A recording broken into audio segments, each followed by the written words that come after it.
So, this is Alan Wake Part 1. And we'll just see how this goes. I know I'm playing this one and then I'm going to play the second one. We'll see how this turns out.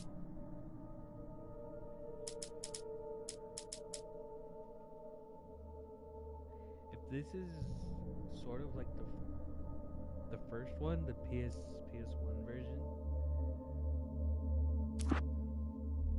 then I might know a little bit. Let's do normal. Stephen King once wrote that nightmares exist outside of logic, and there's little fun to be had in explanations. They're antithetical to the poetry of fear. In a horror story, the victim keeps asking why, but there can be no explanation, and there shouldn't be one. The unanswered mystery is what stays with us the longest, and it's what we'll remember in the end. My name is Alan Wake. I'm a writer.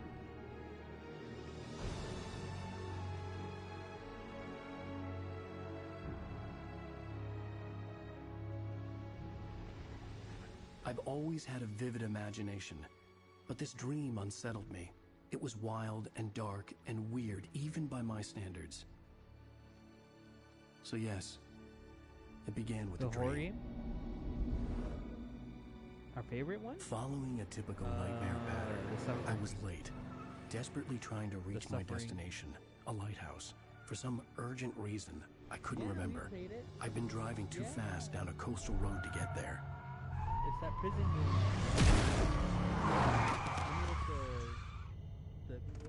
I'd seen the hitchhiker too late. Yeah, that's called The Suffering. Yeah, it's called The Suffering.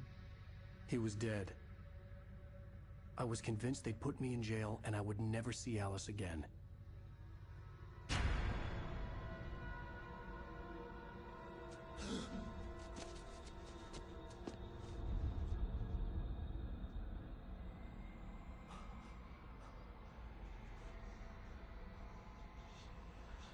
Suddenly, his body was gone. I was in shock from the crash. I could hardly stay on my feet.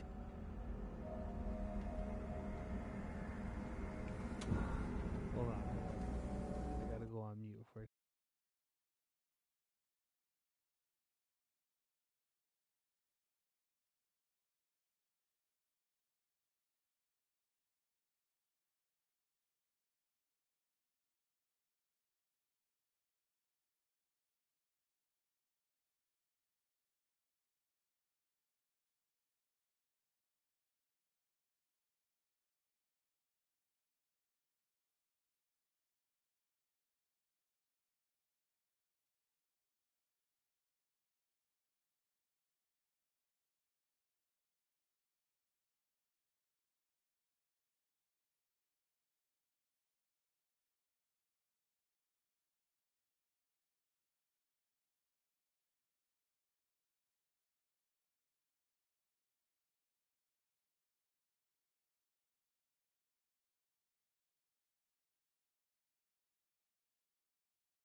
My most wanted.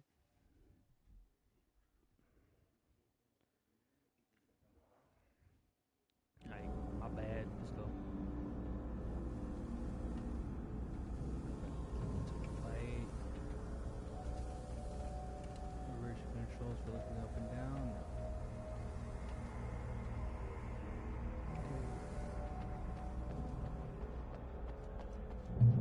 Run?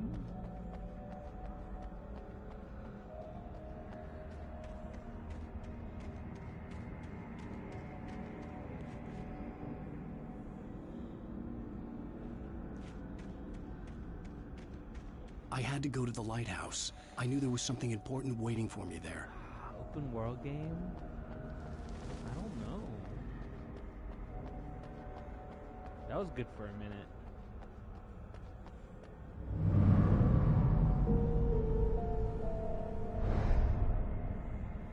World game.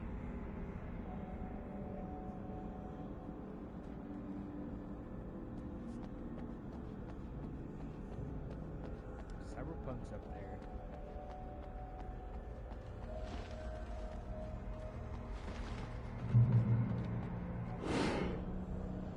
Probably.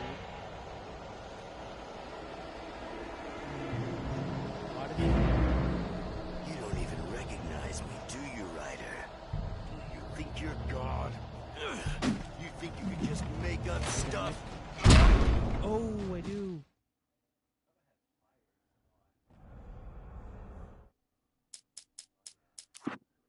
That was crazy. Yeah, what the heck? It's all the way up, right? Subtitles enabled.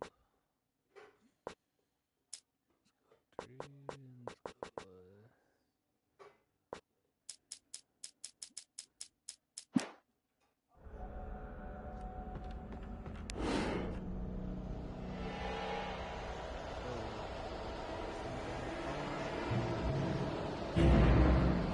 You don't even recognize me, do you, Ryder? You think you're God? You think you can just make up stuff? Play with people's lives and kill them?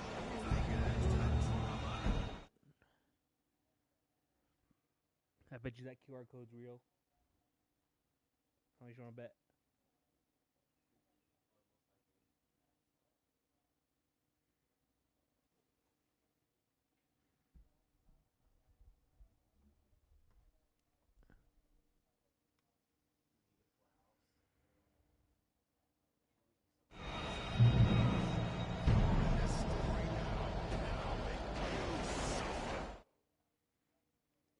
Nope. It's a fake QR code.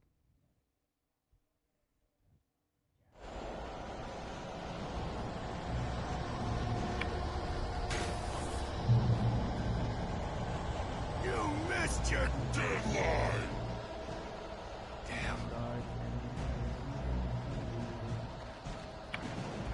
You can't stop me!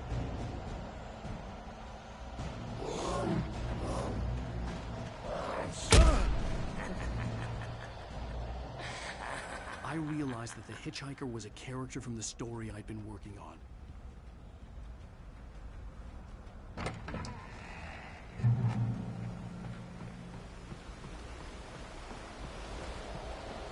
How does it feel to die by the hands of your own creation?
no! Stop! No! Damn it, die! No! No! No!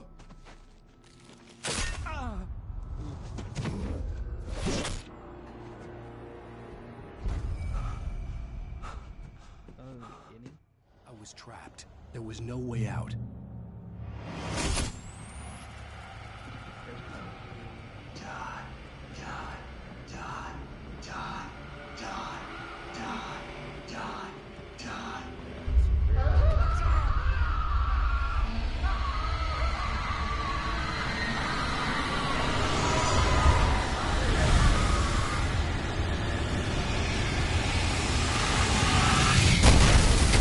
It was a death trap. I had to get out.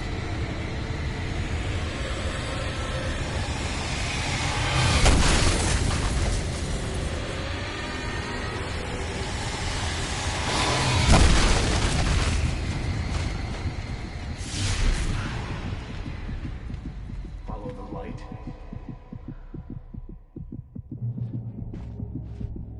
You are hurt. You should go into the light. You are only safe there. To a safe haven.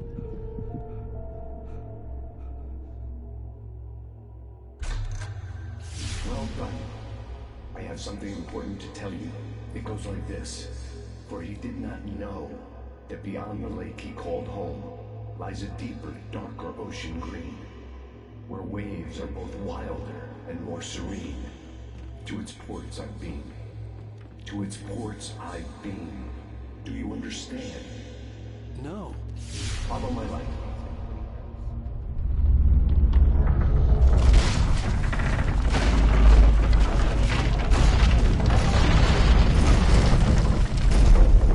To teach you, the darkness is dangerous. It's sleeping now. When it feels you coming, it will wake up. There's no time. I can only show you the most important thing. The hitchhiker has been taken over by the dark presence. You can't hurt him now. The darkness protects him from all harm. Only light can drive the darkness away and make him vulnerable again. Here, take the light. What the heck? This is so stupid. Turn your flashlight toward him and burn the darkness away.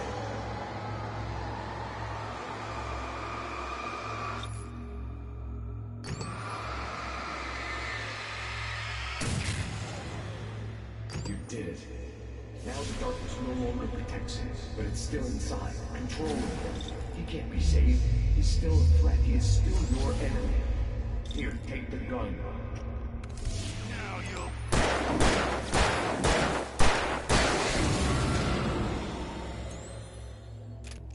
Good. You've done well. Remember what I've taught you. That is all. I will give you back your dream now. In the nightmare, a terrible darkness was taking over the world. The lighthouse was the last safe place on Earth. Of course.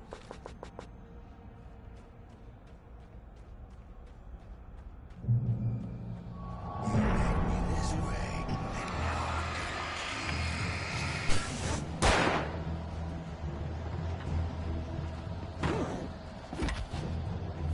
this is it, boys.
seen that.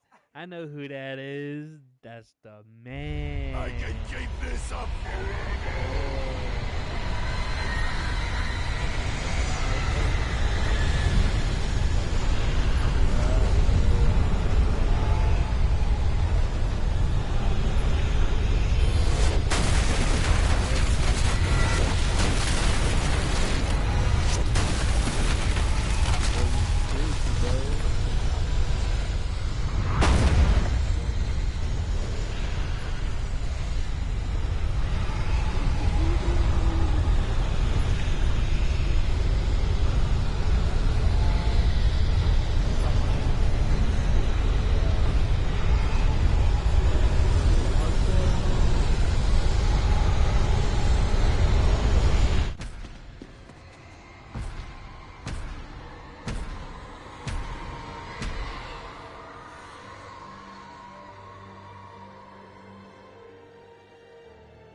because I was dressed all in black. And you couldn't see my face. You're like, damn. Can you see nothing?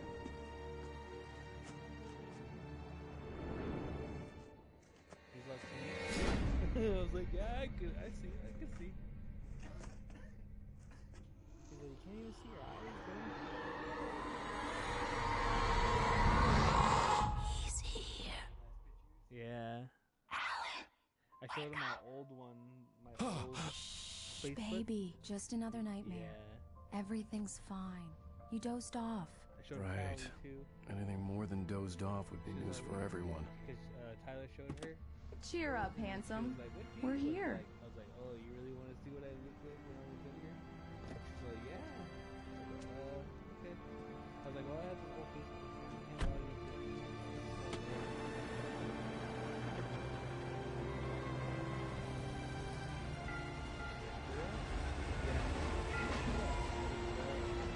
Popped up.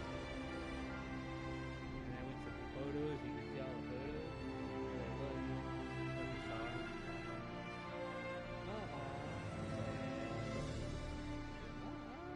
She went like that. And then she looked at me. Yeah, and she looked back and she's all, nah. I was like, yeah, bro. She's like, who's Tyler or William? Let's act like we're on vacation. Go stand next to that old gentleman. I want a shot of you with the town in the background. Sure. Then I showed I'll him even mine. give you a title for the shot. A city boy, moments before he got eaten by a bear. Full hair dye. I guess it was the original. All black. Pose for Alice. Alan, before he missed the shot.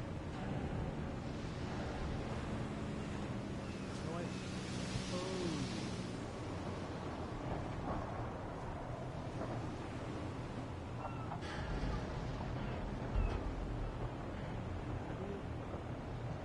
Come on, Killjoy. For me, please. Pretty please. I'll make it up to you later on. How do I?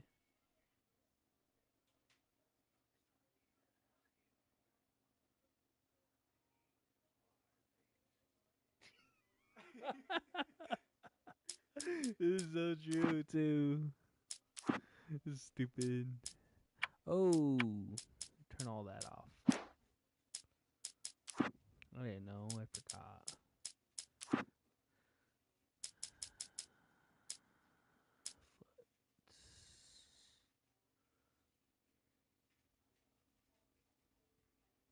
I can't pose, bro.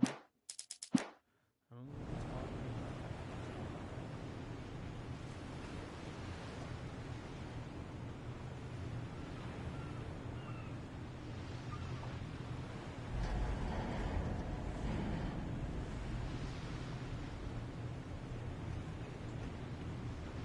One picture won't kill you.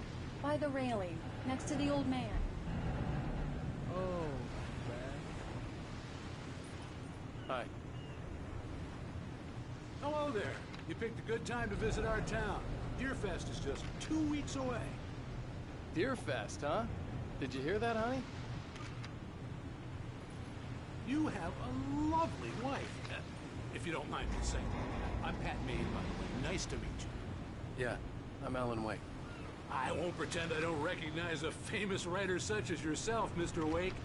A pleasure. I'm an avid reader myself.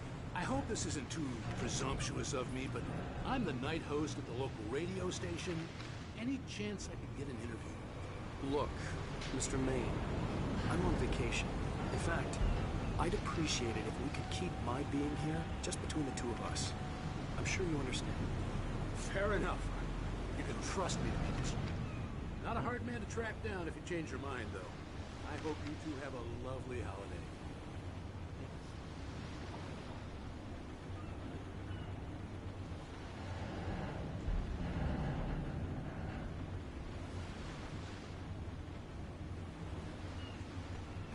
Very nice.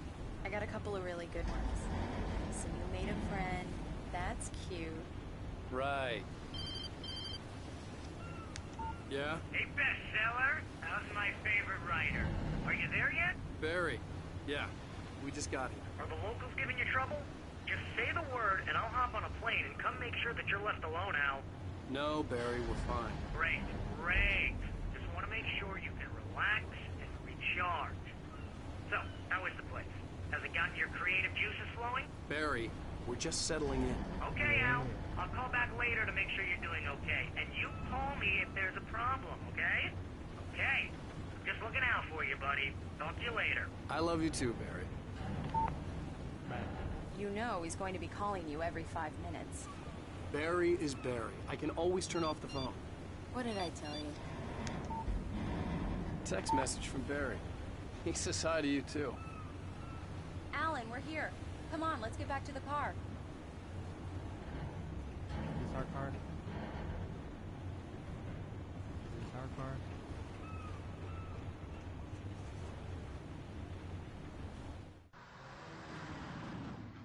We need to stop at the local diner to get the cabin key from the landlord, a Mr. Carl Stuckey. He's waiting for us. I'll go fill her up while you get the key. I'll pick you up here in, say, 15 minutes? Sure. Alan, thank you for coming here with me. I love you too. Go on. I'll promise to behave.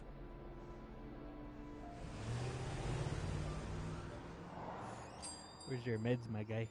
I'd forgotten there were still places like this. Towns where everybody knew everybody. Welcome to the Oh Dear Diner. Hi, I was wondering if you could help me. I'm looking for... Mr. Wake. Alan Wake. Oh, God! I am your biggest fan. I know people say that all the time, but I really am. I'm glad to hear that. Rose. Rose, I'm looking for Mr. Stuckey. Carl Stuckey? Carl? Oh, of course, Mr. Wake. He must have gone to visit the restroom. He'll be back in a moment. I can't believe it. I've got all of your books. Yeah, the girls are better than I got the cutout from the bookstore when they took it out of the window. And you keep it here. Well, okay. Good for you. Do me a favor, Sonny. I could really use a tune right now. Coconut, number 6 in the jukebox. I'd do it myself, but both of my legs have gone to sleep. Bad circulation. Yeah. Are you serious? Coconut again? You disgust me. Call yourself a rocker. Unbelievable. Ha! It does that. Get stuck. Yeah. You need to give it a good solid whack.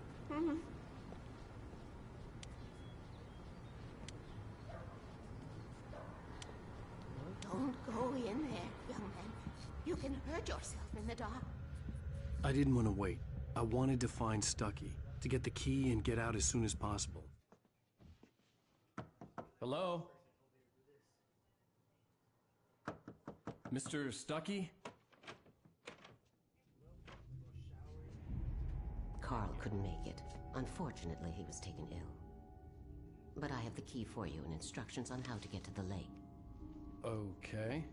I wish you a good stay in my cabin. I'll come by later to check how you've settled in. And to meet your wife. I insist. Thanks.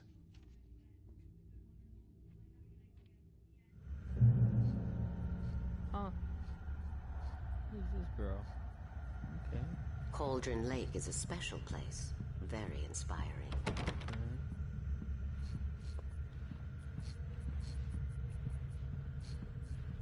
You got lucky this time, young man.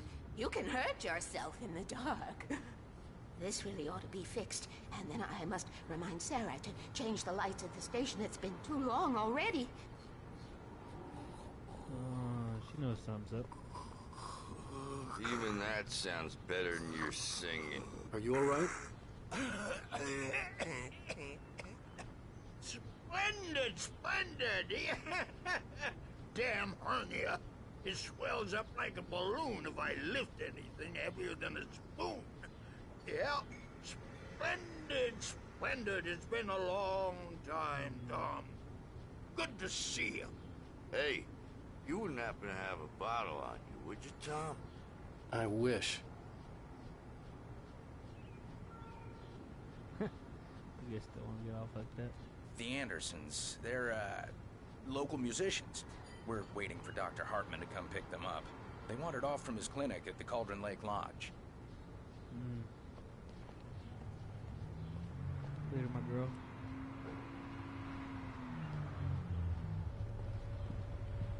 Oh. Bye, Mr. Wake. Mission accomplished. The key and the directions. My hero. I got some flashlights, just in case. Hey, wait! Mrs. Wake! Your keys!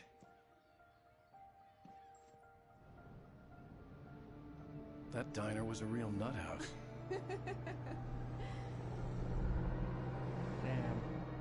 Can you believe this place? This would make a wonderful setting for a book. We're supposed to be on vacation, Alice. I'll figure it out when we get back home. Okay? Okay. We can talk about this later. Batman here on KBFF. I didn't want to talk about it. I wanted to bury my head in sand. Here's another one of my favorites to go with it. Once upon a time, I was a successful writer, but that was a long time ago. I hadn't been able to write a word in 2 years. Not since my last book.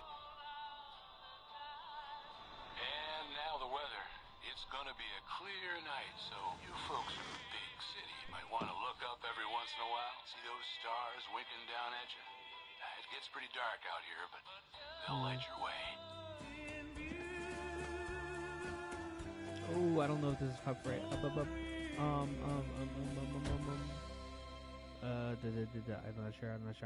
not sure. Hold on.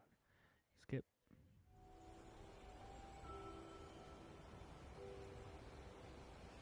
Wow. It's gorgeous, Alan. It's something, all right. Don't worry, honey. I'll get you inside safe and sound before it gets dark. We'll see. And I've got the...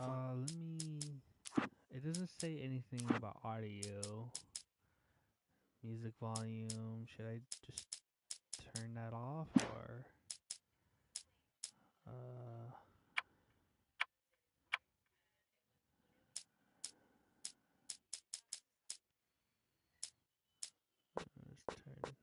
Let's turn that down, and let's turn that down. I know. I'm okay. Alice had a phobia. The fear of darkness. I wanted to make sure we were inside with the lights on before sunset.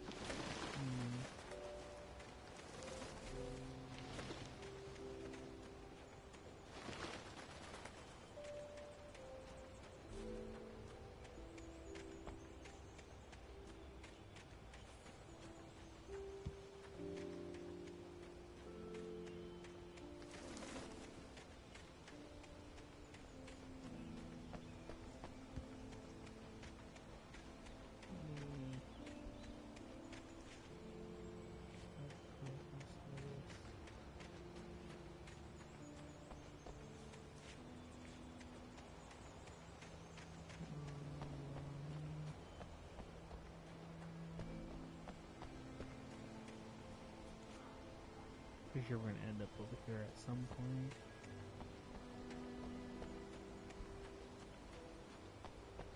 Or over there.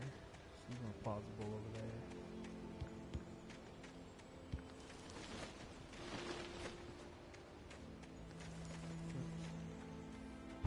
An old generator had been connected to the power cable.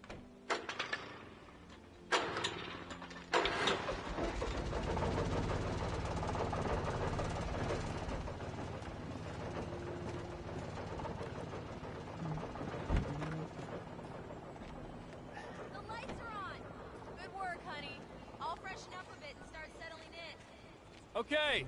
I'll look around a bit. Yep. Sure thing. Have fun.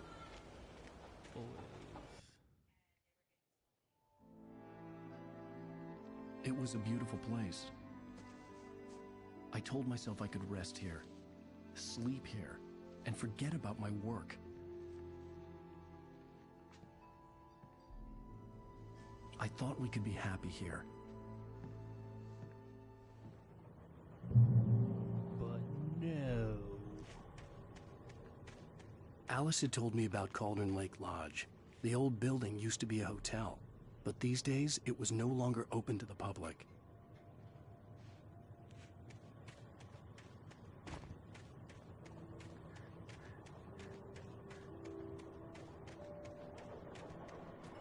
There's a crow right there. The island had once been the site for a love story. Maybe it would be that again.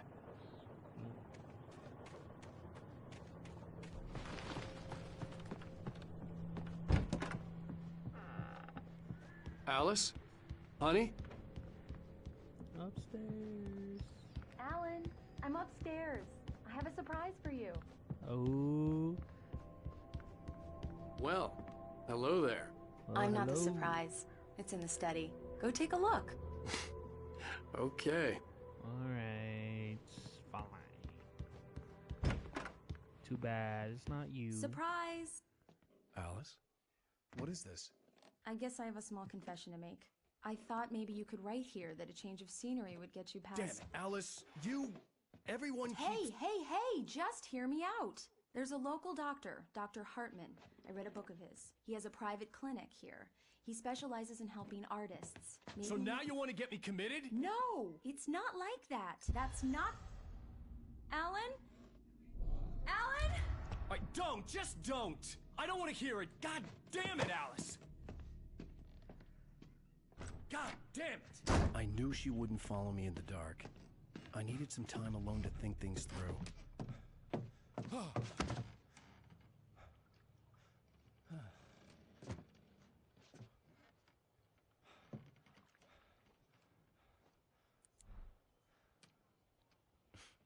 Damn it.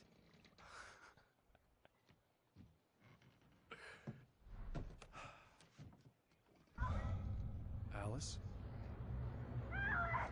Alice?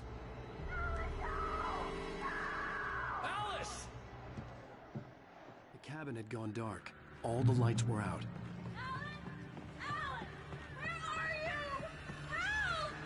Alice, I'm coming!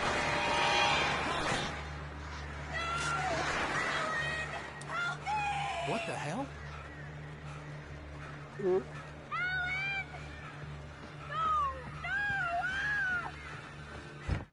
Alice?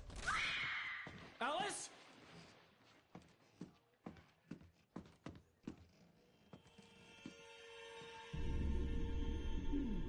Oh no!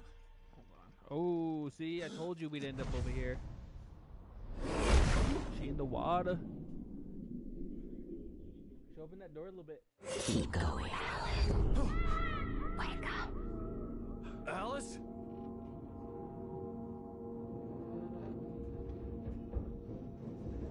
Yep. Waking up in the crashed car felt like I had woken from one nightmare and entered another. Yeah. I couldn't remember how I got there. All I knew was that something terrible had happened to Alice. The phone was dead. I'd have to find help on foot. Oh. And then get attacked. Where am I going? Among Alice's things was a book, The Creator's Dilemma, by a Dr. Emil Hartman. Seeing the book brought back my fight with Alice. I didn't like it, and I didn't like the guy's smug face on the cover either. Yeah.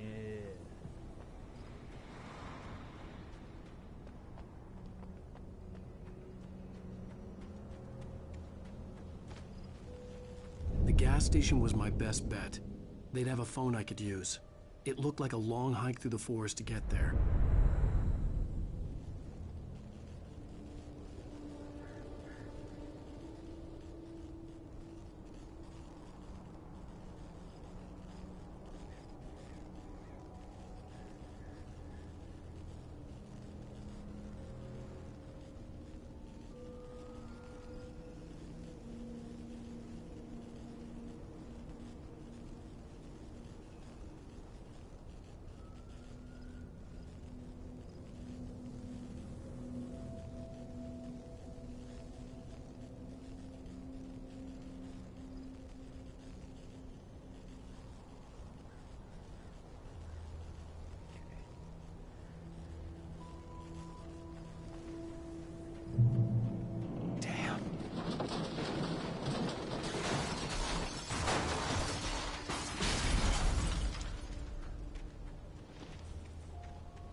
Hello?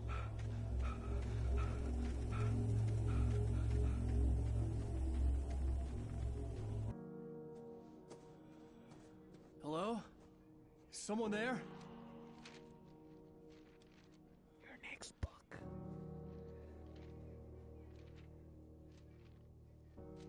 The loose sheets of paper were pages from a manuscript entitled Departure. That was the name I planned to use for the next novel I had never gotten started. I was named the author. I hadn't written it. I couldn't remember writing it. In the scene on the page, the hero was attacked by an axe murderer in the woods at night.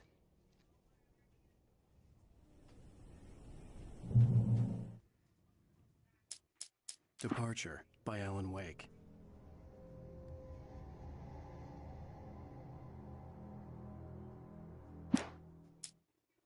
The man turned to face me. His face was covered in shadows. It was hard to make him out in the darkness of the forest that surrounded us, but the axe he lifted was plain to see. It glistened with the blood of his victim. He grinned madly. The shadows were alive, distorting his features. It was a scene from a nightmare, but I was awake. Nice.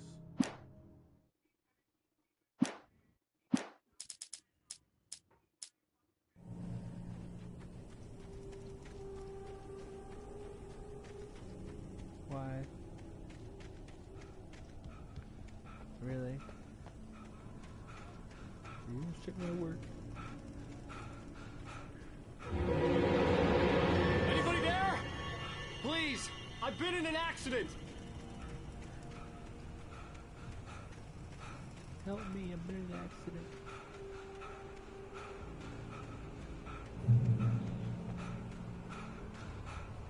I'm not gonna take too much time, might as well just keep going.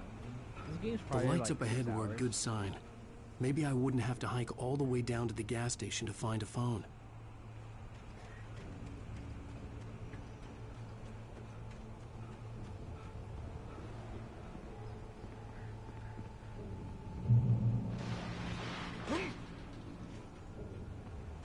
Anybody there? Please, I've been in an accident. Hey! Hey, you! Phil! There's been an accident. I need help. Listen, I need to... Premium cabins for rent in... Oh, hell.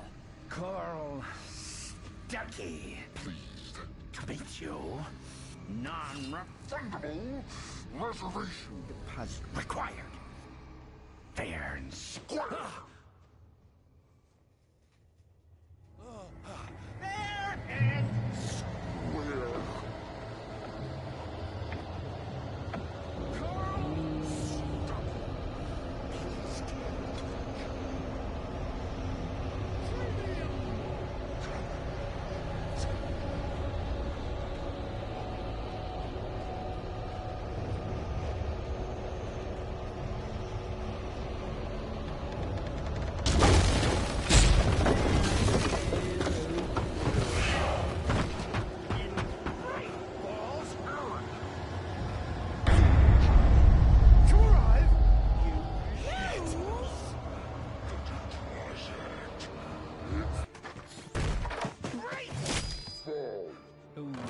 I had to figure a way out of this.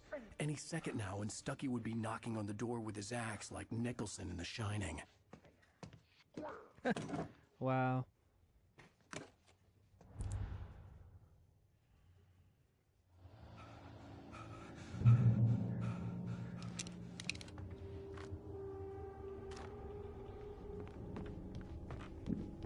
During your trying, it's the latest. Yes. In Bright Falls Sheriff Station. Hello? Two. One. The spat.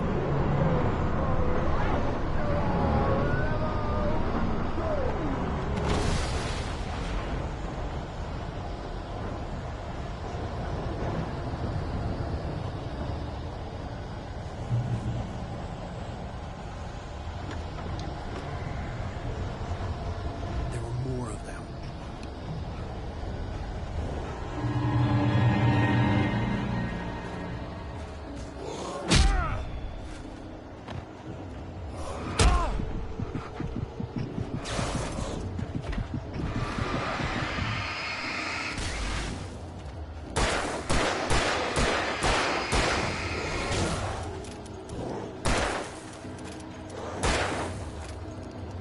forest was the last place I wanted to go, but I had no choice. I had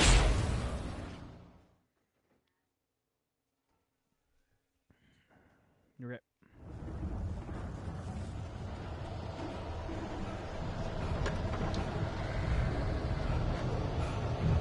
There were more of them.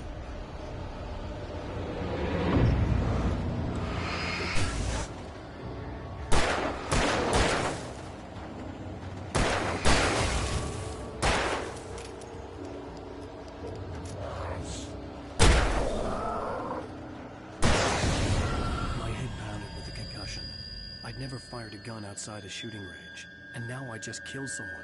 Or something. There were no bodies. They just disappeared. If I was dreaming, it felt real enough to make me sick. The dark forest was the last place I wanted to go, but I had no choice. I had to get to the gas station.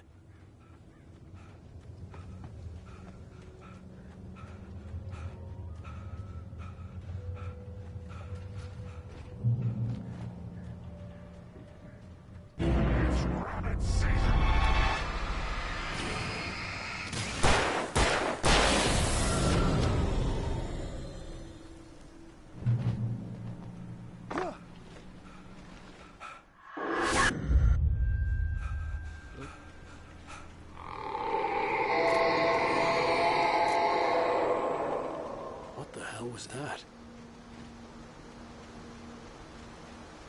When I saw the river below, something uncoiled.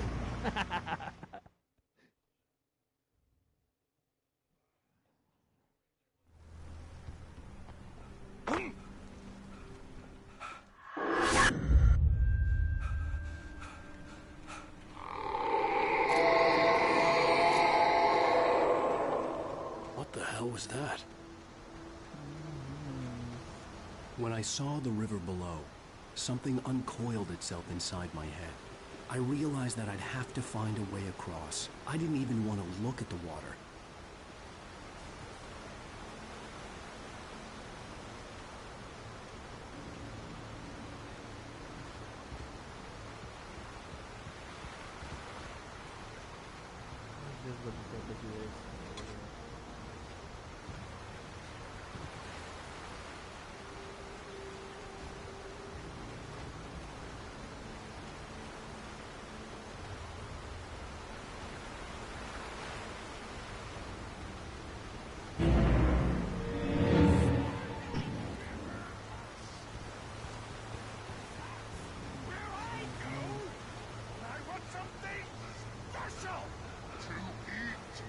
Stucky was still out there, in the dark, stalking me.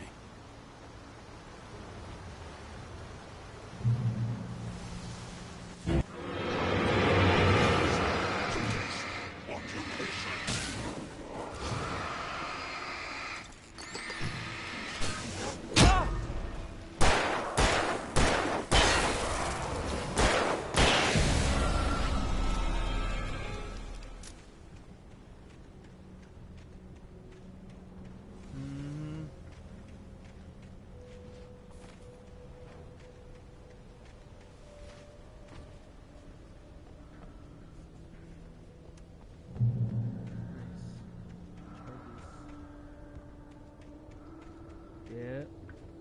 So no, that's why I freaking put. That's why I covered my legs, bro.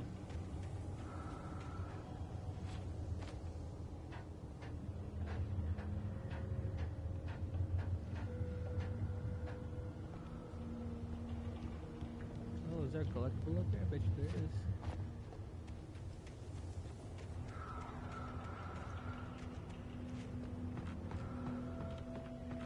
Eerie hand-painted graffiti was revealed by my flashlight. Someone had hidden a chest of supplies near it.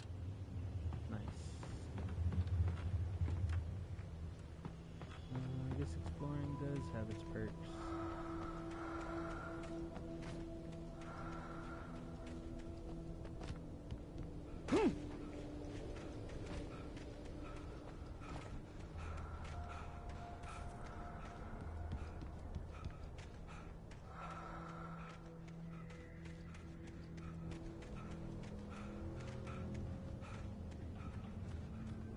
The staircase was broken. I had to make my way up some other way. Yeah.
was just outside for a breath of fresh air, and what a night. I know most of you are probably in your beds by now, but if you're still up and around, take a moment. Step outside for a spell and breathe in deep. The weather is absolutely still. The sky is crystal clear. It's like the forest is quietly breathing along with you. As you listeners know, I'm a night owl, and it's on nights like this I wish I wasn't cooped up in the studio. Makes an old man like me wish I could just roam wild. But here I am, and who'd keep you company all night long if I weren't? It looks like I'm not the only one staying up late. Caller, you're on the air. Hey, Pat, it's Maurice Horton. Hello, Maurice. What are you up to? Well, I was just taking Toby on his walking. Oh, isn't it beautiful out there? Sure, but Pat, the reason I called is that Toby heard something rustling in the undergrowth and took off after it, and I couldn't find it. Probably a rabbit. Sure. Toby loves rabbits. Well, sure. Anyway, I figured that, if anyone runs into Toby, they could grab him. My number's on his collar. And Toby's a friendly dog? Toby loves people. Usually he comes back, but we were pretty far from home, and it sounds like he went pretty wild there. Great dog, but he was just too dumb for his own good. Well, Maurice, it's out there now. Hope Toby comes home soon. Yeah, thanks, Pat. You have a good night now.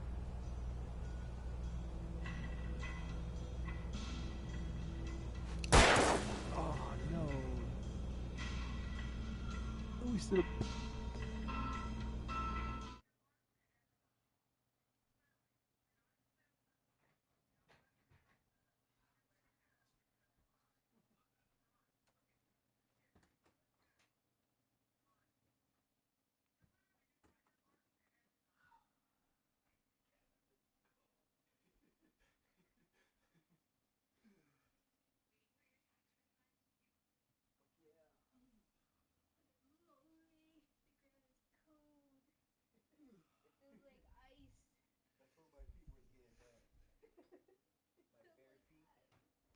Oh, it's all good. Dang.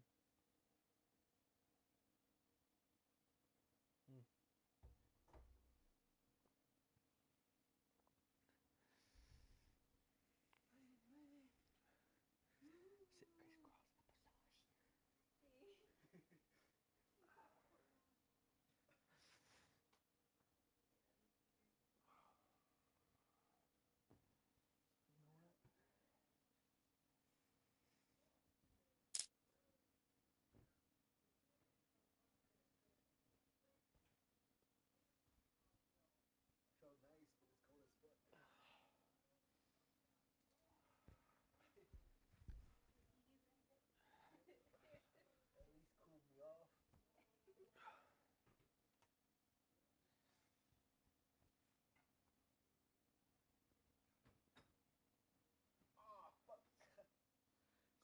I was just about to say that. You started cramping up? I was waiting for that.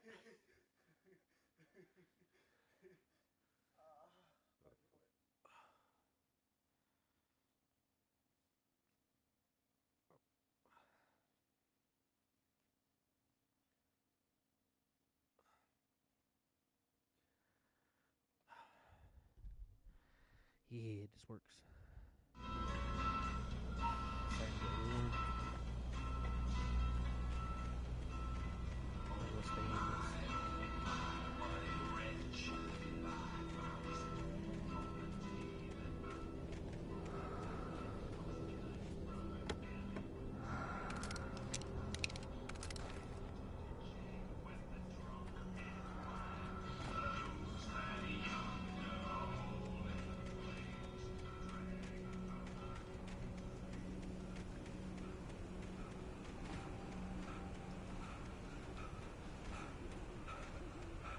The gas station was closer now, its light welcoming in the darkness. Paul makes the best dogs in the state. Belly Burster is the best with no cut. Rooster Dog is second best. The famous dog is...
Salad, though. A man like me needs a 15 meal. That's for today.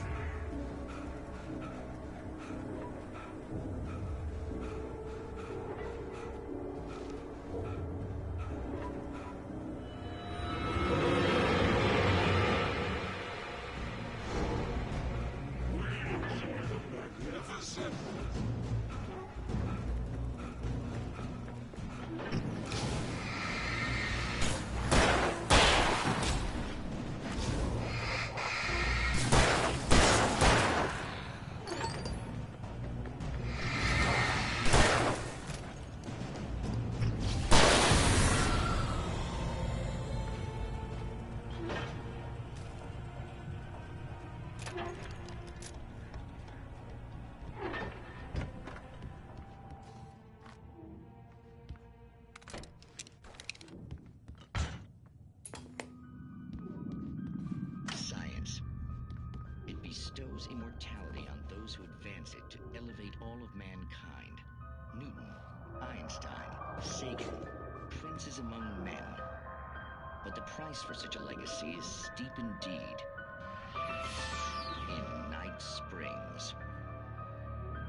Tonight's episode, a quantum suicide.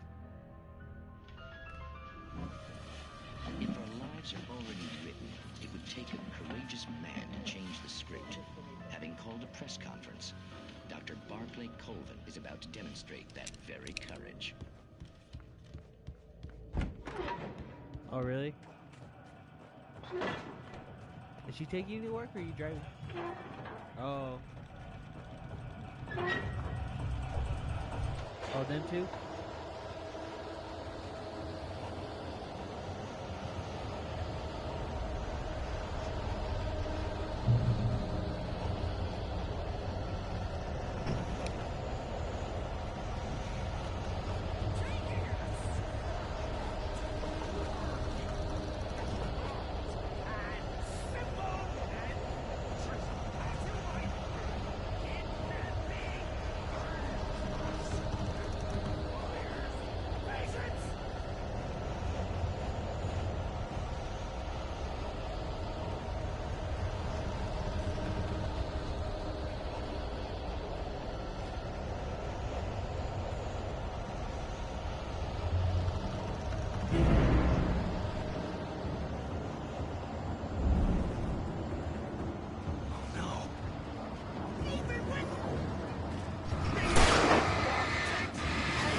Stucky's body vanished, leaving behind only a lifetime of nightmares to come, assuming I'd reach the lights at the gas station alive.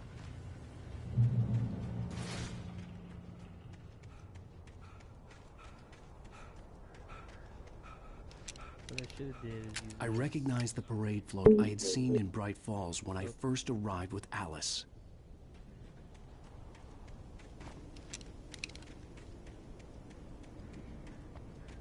After the insanity I had just experienced in the darkness, the lights of the gas station felt comforting. At least for a moment, the sane world reasserted itself.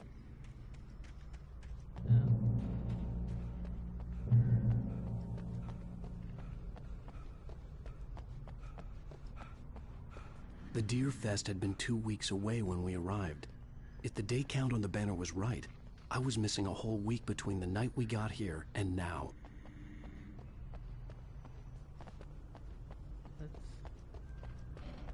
The garage was a mess. It looked like someone had trashed the place, or that there'd been some kind of fight. All right. I'll keep writing. Outside, there's only darkness. Outside the cabin, outside the story, there's only darkness. I can feel her presence in the dark. Just now, I could smell her perfume in the room. I'll reach her. I'll fix it up. I'll bring her back. The story will come true. If I stop, she's lost. I don't believe this. It'd been me on the TV, talking crazy. Was I losing my mind?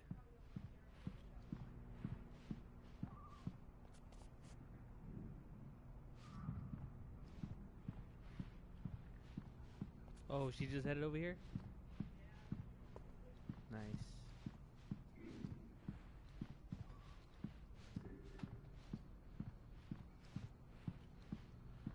Find a phone.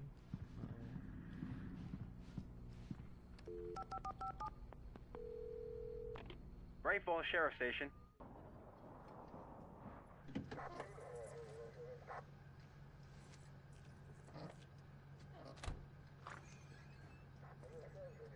Oh, thank God, Sheriff. Sheriff Sarah Breaker, you are... I'm Alan Wake, but listen, I was in a car crash. My wife, Alice, she's missing. Calm down, Mr. Wake. We were staying in a cabin on the island, on Cauldron Lake. There's no island on Cauldron Lake, not since the big eruption in the 70s. Please, I can take you there, okay? You look like you've taken a pretty bad knock to the head. Are you okay? Listen. We'll figure this out. Please get in the car. We'll swing by the lake and then we'll go to the station, okay? Mr. Wake, have you seen Stucky, the guy who owns this place? I realized I couldn't tell her what had happened in the forest. She wouldn't have believed me. And then she wouldn't have helped me with Alice.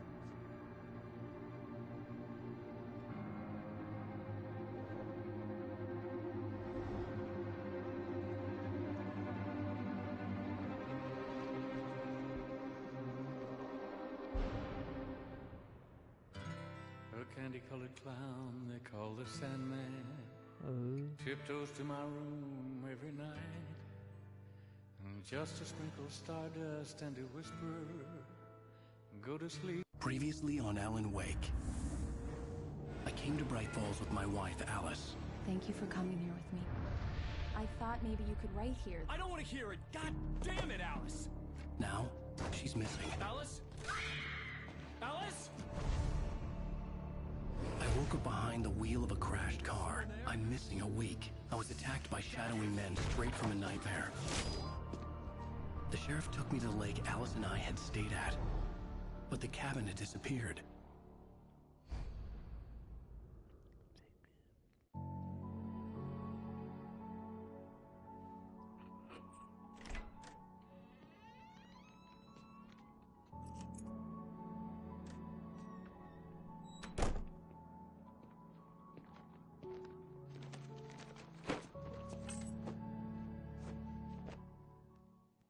Honey, I'm home.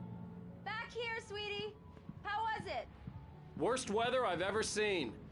You should put some coffee on. It'll warm you up. Coffee's on. Great, thanks. I'll need it if I'm gonna finish this by tomorrow.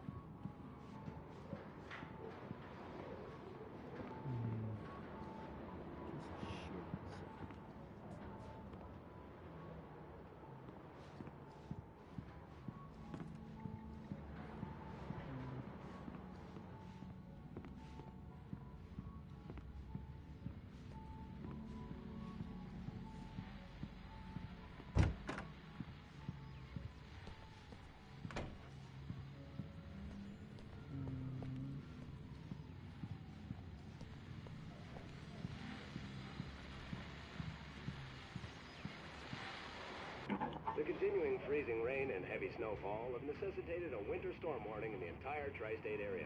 People are advised to stay indoors, as many roadways are already closed, and city officials are not expecting snow crews to keep up with the weather. We're now on the third day of the blizzard, and the weather is not expected to clear up anytime soon.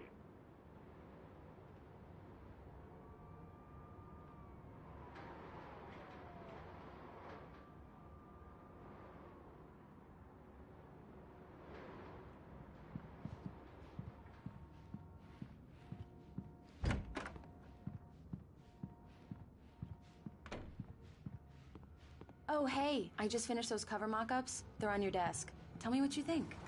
No kidding. I didn't think you'd get them done this quickly. On occasion, I can perform all sorts of miracles, my dear. Oh, really? Well, you seemed to think so last night. Hey, chill out.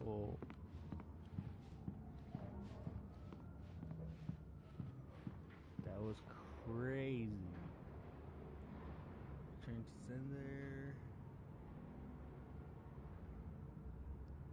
What I can't forget. Alex Casey, the things that I want, and the fall of Casey.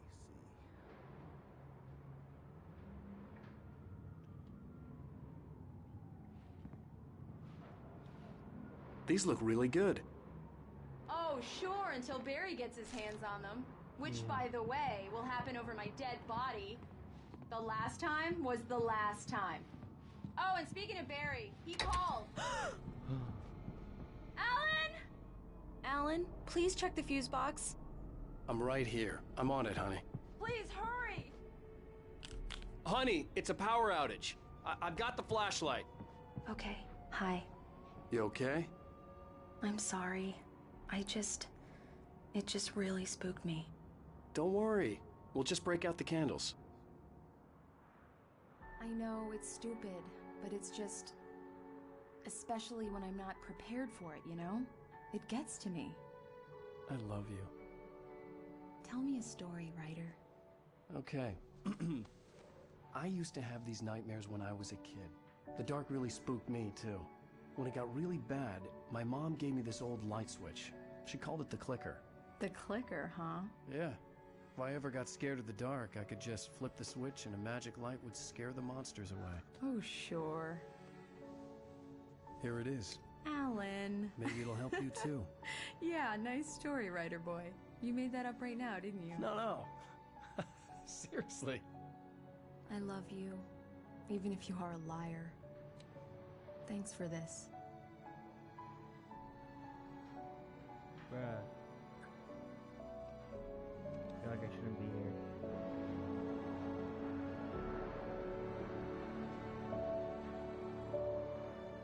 That was kinda awkward. How do you feel, Mr. Wake? Any nausea, disorientation, anything like that? Mr. Wake, how are you feeling? I'm okay. My head's fine. I had to lie about my headache and memory loss. He'd send me to a hospital for tests. I couldn't leave without Alice. Very well. I don't think you have a concussion, but you've obviously been through quite a shock. You should take it easy for a couple of days. Thanks. Well then, Mr. Wake, we're done here.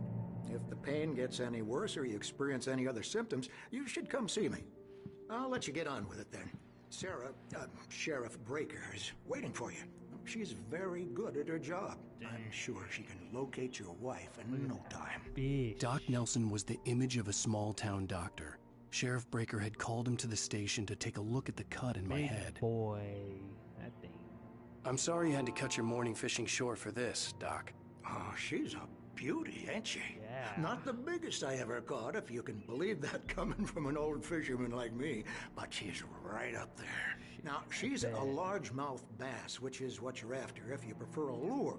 Now, if you want either trout or salmon, on the other hand, then it's fly fishing for you. You a fishing man, Mr. Wake?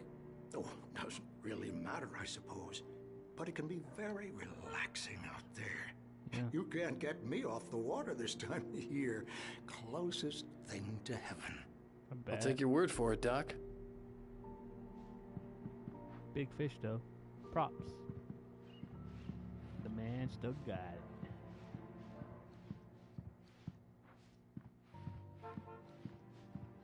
I can't run. Can I pick I believe you'll find the sheriff in her office. Just go down the corridor. I'm just trying to look for other stuff. Well, not really. Just trying to finish this as fast as I can. If I can finish this in one sitting before I go to sleep, that'd be even better.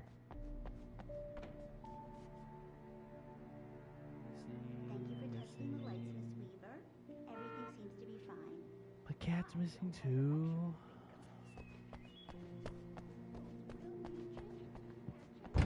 Come in, Mr. Wake. Your phone's on the desk. The battery was dead. It's charged now. Have you started looking for my wife yet? My men are already on it. Now, can you tell me what happened? I'm not sure. I can't remember. We were arguing. I walked out of the cabin. The cabin on Cauldron Lake? How did you end up at Stucky's gas station? I wanted to tell her what had happened last night, but I couldn't. She'd lock me up. Excuse me. I need to take this. Hello? Alan, please help me. Alice? Stop talking to the law. You'll do exactly what I say if you ever want to see your wife. Who is this? Go to the back lot. There's a hole in the fence on the left. Look inside the junker. I left a little something there to convince you we're all on the same page here. After you ditch the cops, you're gonna meet me in Elderwood National Park. Mr. Wake, There's can I a spot help you called with Lover's anything? Peak. Midnight. Don't do nothing stupid, pal. We're watching you. I couldn't go anywhere yet. I had to play along with the caller. Alice's life was at stake. I need to get some air. The sheriff said I could go out back. Of course, Mr. Wake. You can get there through the cell corridor. Just don't mind Walter in there. He's one of our regulars. Hey, can you turn the light? The light's on! The early morning light hurt my eyes and made my head ache. The man on the phone had said, go through the fence on the left.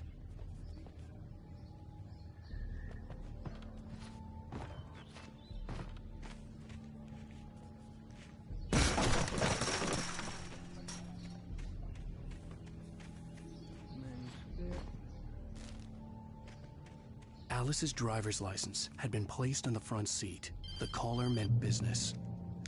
Barry? Ow! Ow! Thank God! Where the hell have you been?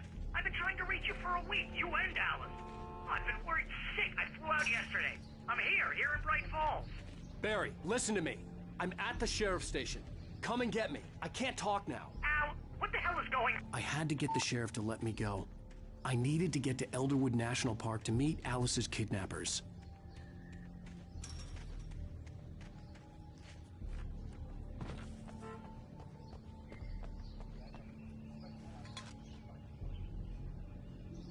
Well, folks, it's been another long night, and it's about time for me to sign off for a while. God knows I need my beauty sleep.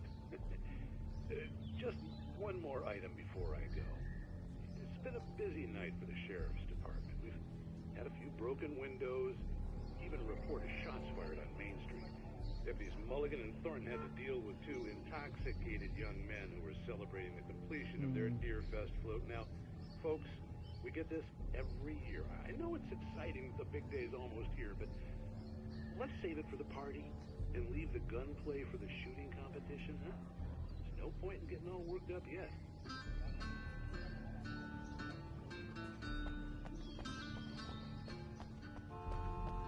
He's dead, huh?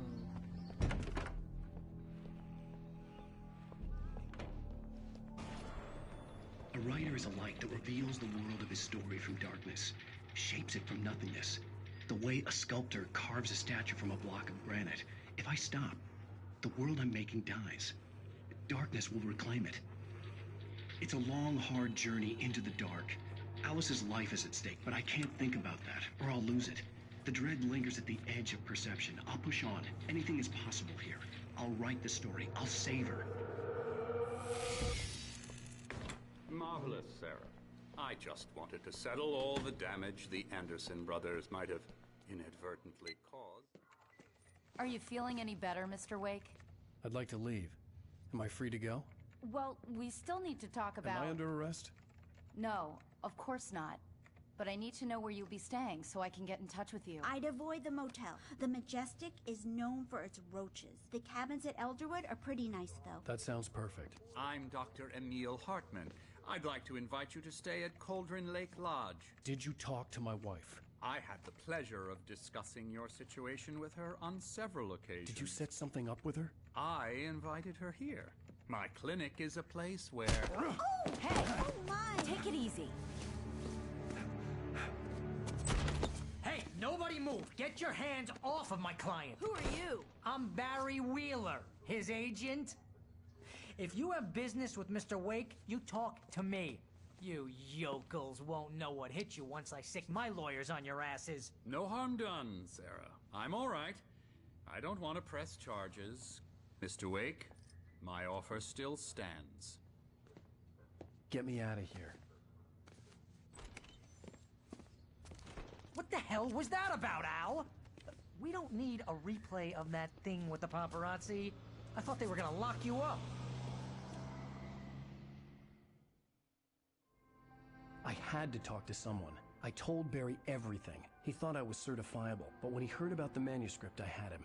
The fact that I'd written something, even if I couldn't remember it, was enough for him. He smelled money. And he believed that Alice had been kidnapped. Anything beyond that was another story.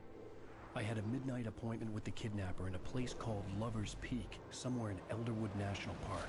The plan was to rent a cabin. I don't like it, Al. I don't like any of it. It's not good. In fact, it's the absolute opposite of good. Mr. Wake!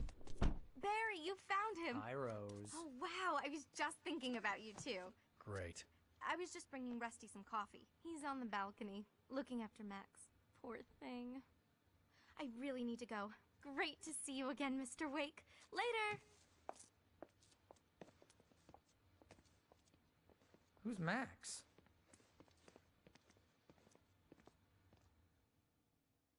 What an airhead. Jeez, Mr. Takes a swing at everybody. This is not her fault. She's a very nice girl and, more importantly, a fan. She even has a fan site dedicated to you. And she was very helpful when I was looking for you. Seriously, Al, what you were saying in the car, just listen to yourself. What, you shot a guy and his body just disappeared? When was the last time you slept? What, are you high? Have you been drinking? No! Look, Barry, I'm missing a week, and someone's got Alice, and everything's just... Easy there, boy. I'm almost done. Hey, Rusty, right? You rent cabins. Oh, Mr. Wake. I'd shake your hand, but mine are kind of full here. Actually, I'm sorry about this. Would you mind grabbing the registration form from the desk? It's just across from Bucktooth Charlie. Okay, sure. What happened? Crazy poachers. Max here got his foot caught in a trap. They're illegal to use here. Hell, you're not supposed to hunt within the park at all. But that doesn't stop some lowlifes. Well, at least Max is gonna be okay. He got lucky. Yeah. Max is still groggy from the shot I gave him, and I'd rather not leave him alone just yet. The form's on the desk across from the mammoth skeleton. Okay. Do you understand what it sounds like when you say stuff like that? Don't get me wrong, it's a good story, could be a bestseller. But when you start confusing fiction with reality, you're buying yourself a ticket to the funny farm. Seriously, Al, you can't just go and meet a kidnapper. Those situations always end up in disaster. You gotta talk wait to here. the cops. I think this is the form you wanted. And here are the keys. Okay, you're all set, Mr. Wake. Glad to have you staying here. Thanks. Can you tell me how to get to Lover's Peak? Oh, sure. It's at the end of the nature trail. Just follow the paths, you'll get to it eventually. It's an easy walk. Nice spot, too. If you have any trouble finding it, just keep your eyes on the radio mast. It's right below that. Oh, and hey, if you take a walk in the woods, watch your steps so you don't end up like Max. I guess I'm a little worried. We got a bunch of campers out there we haven't heard from. It's not like these people are on a schedule, but with the traps, well, you know. I just don't want any trouble. Right. Thanks. You trying to pull a joke on me? Freak me out? It's working. Ha ha! Let's have a laugh on Barry.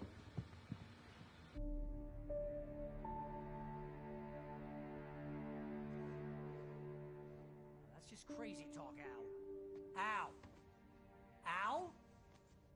We should go to the sheriff or call the FBI. Damn it, Barry, they'll kill her. This is not a goddamn debate, Barry. I'm going to Lover's Peak. He said to come alone. Okay then. I understand. But you're my best friend, and I'm worried that you're not right in the head.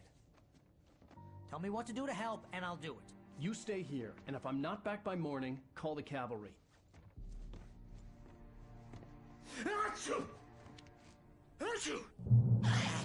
Just be careful with the natives, Al. These yokels are dangerous. Everybody hates a tourist, or it'll be Deliverance all over again. Bless you. Oh, this place is trying to kill me. I'll bet there's mold in here, spores, poison ivy, God knows what. This is so not worth a 15% commission. Have a gun in here? Please give me a gun. I guess not.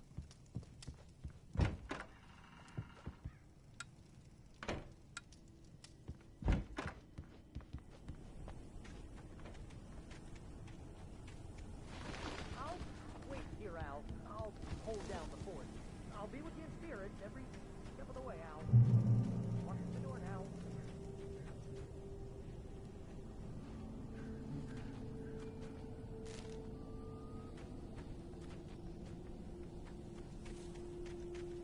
I knew I should have gone to the cops.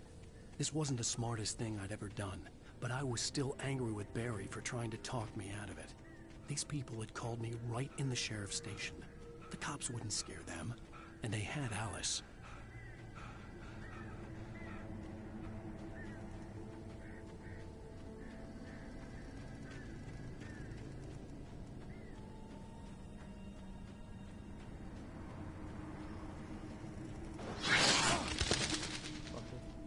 That scared me.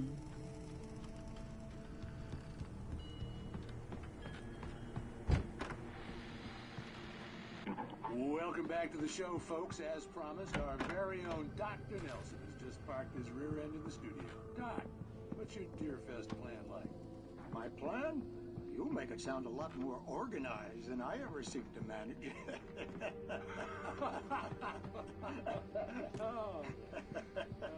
No plan, really. Just taking the atmosphere. I'm getting a little too rickety to do much more than that, you know. Oh, tell me about it. No sack race for us older gentlemen, huh? Yes, exactly, Pat. But I'm going to check out the parade, of course. And I'll be one of the pie contest judges, too. Well, that takes a different kind of constitution. Oh, yeah. It's my kind of exercise. Now, Doc, seriously, you're in pretty good shape, though. You're the outdoors type. I know for a fact you're an avid fisherman. That's right. Matter of fact, just caught a heck of a largemouth bass early this morning. But you're not taking part in the fishing contest? Okay. No, not this year. Let's go. Would like to continue listening, but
punishment. The cancer and cure of civilization. But some crimes are impossible to punish, especially in Night Springs. Tonight's episode, The Man in the Mirror.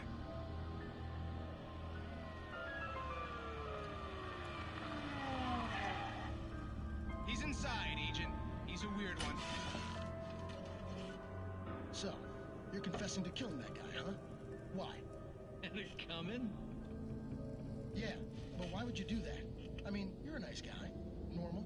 Took a kid to a soccer game. So how come at the game, you pick a guy and, quoting from the arresting officer's report here, assault the victim's head area repeatedly with the weapon of choice being a pair of bare fists? Wow, that sentence really flows, huh? Maybe you're not the literary type. Okay, so you mess him up. But why? Who was that guy? We couldn't ID him. Why would a guy like you do him like that? I didn't like his face? Well, you must have hated it, because you really went to town there. I mean, there's no way to tell what he looked like. No ID on him either. That must be difficult. But then we ran the fingerprints. Got a match. Your prints. Identical. Huh, how about that? Your son said you were wearing a white shirt when you took him to the game. The white shirt is on the dead guy. It's plenty red now. You won't get away with this. Do you really think that's in any way relevant to me? I had plenty of time to talk to my boy before the cops arrived, you know? He won't stop screaming, am I right? You think he's ever gonna be okay? I left my mark. Believe me.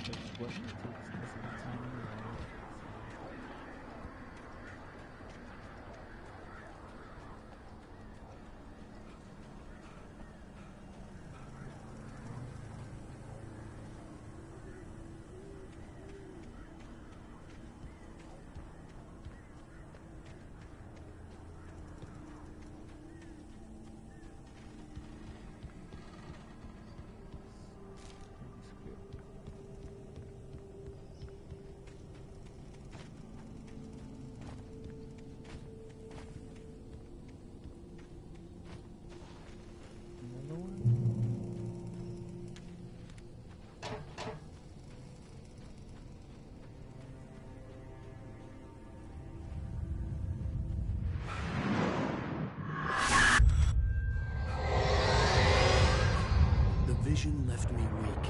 This was no head injury.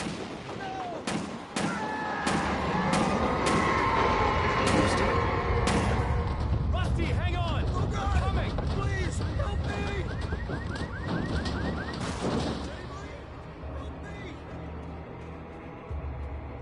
Help! Help me!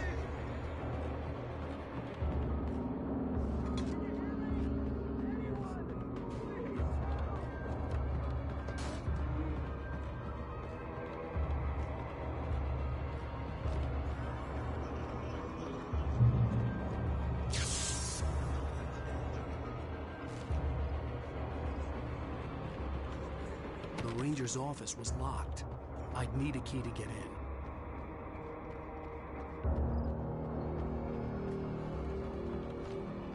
Hello? Back here! I'm back here! Hey, please help me!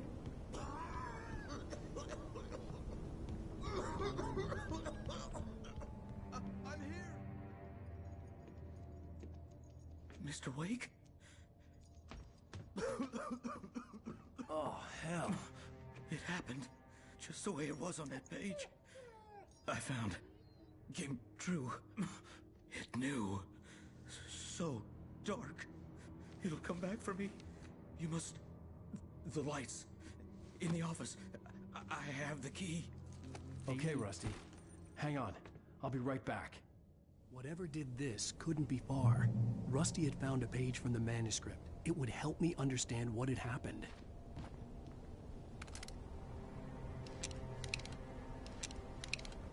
Shh. Good boy.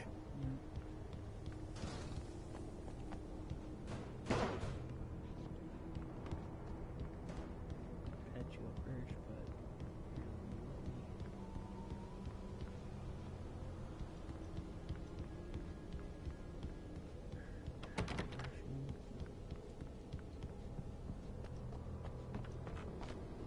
The only way to make sure that Rusty was safe was to get the power running and the lights back on.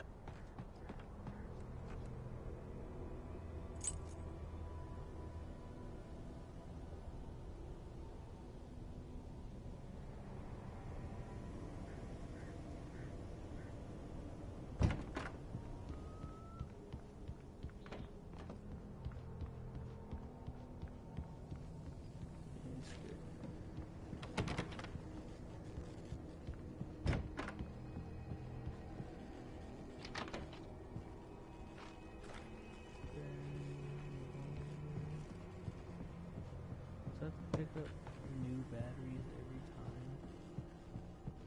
time. That was too late. Someone had destroyed the circuit breaker.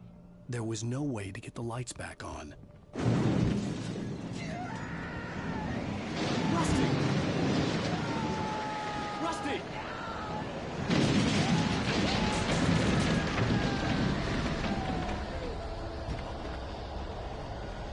The ground was covered with oily patches that looked like liquid darkness.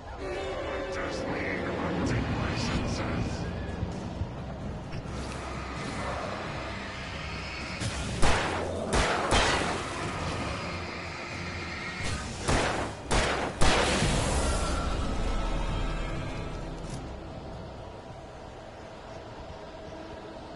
Something had torn a mammoth-sized hole in the wall. Please don't feed the animals.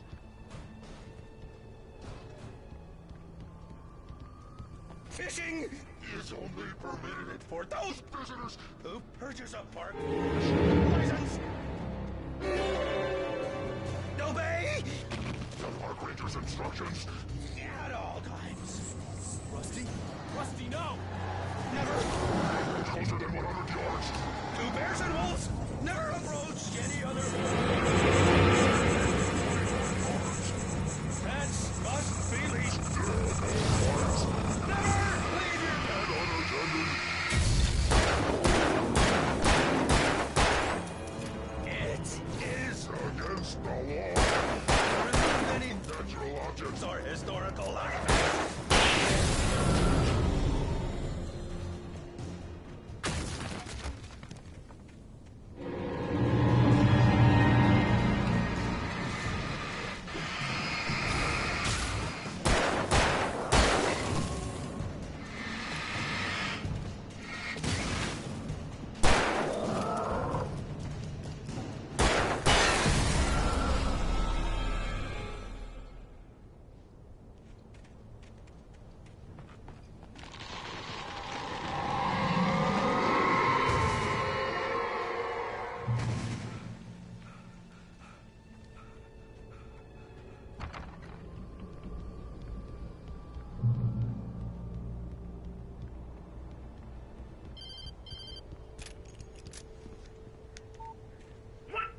What the hell was that?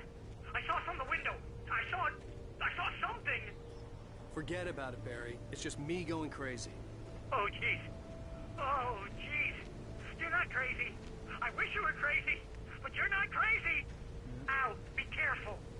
Stay in the cabin. Don't open the door for anyone. I mean it.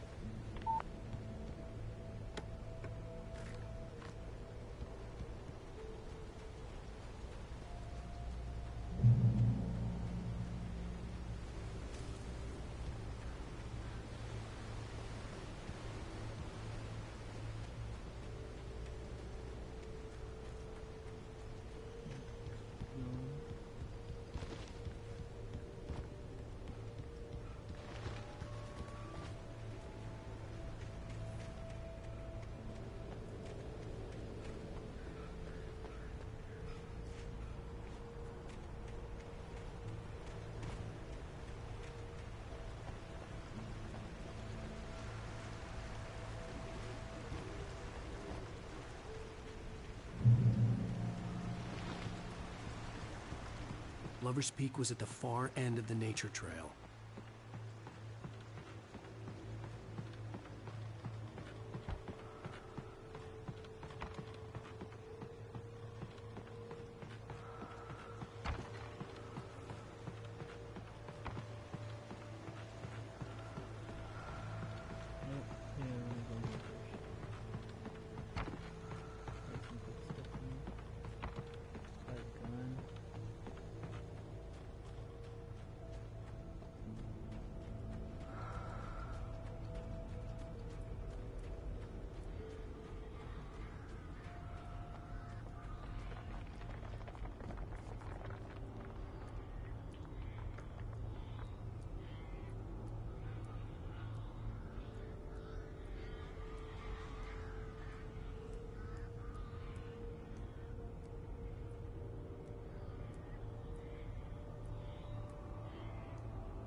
on, we gotta get moving. More of them coming.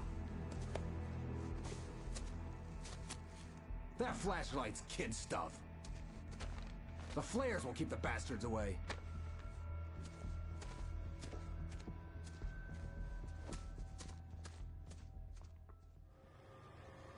You can see them too? Hell, of course I see them. Come on, we gotta move. Why? Because that's the way the story goes. Yeah, but... Let's move! I lost my gun back there. Oh, I've got a gun.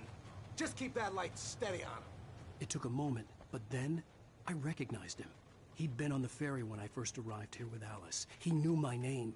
We were headed in the direction of Lover's Peak. There was no way this was a coincidence. He was the kidnapper. Come on, Wake! You better keep up.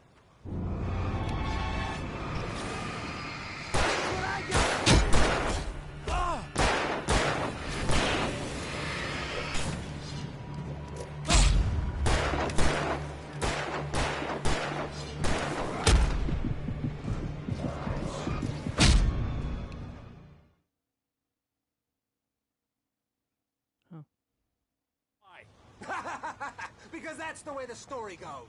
Yeah, but... Let's move! I lost my gun back there. Oh, I've got a gun. Just keep that light steady on him. It took a moment, but then I recognized him. He'd been on the ferry when I first arrived here with Alice. He knew my name. We were headed in the direction of Lover's Peak. There was no way this was a coincidence. He was the kidnapper. No, he wasn't. Come on, Wake! You better keep up. How's that?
Stairs, Wake. Use the flares from the emergency box to hold them off while I get these boards off. Give me the gun. Yeah, no can do, Wake. Are you kidding? Give me the gun! No time for back talk. Pull them off, damn it!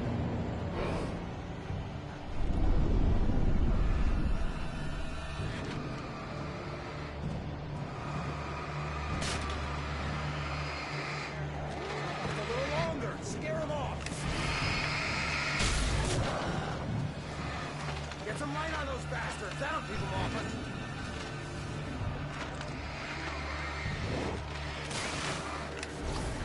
Just a little longer. I almost got it. Okay, it's open. Move it or lose it.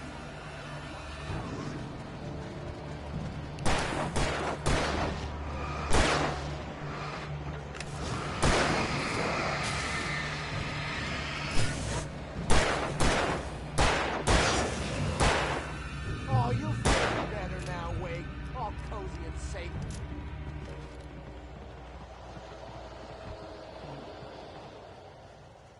Better get ready. They'll be on us soon.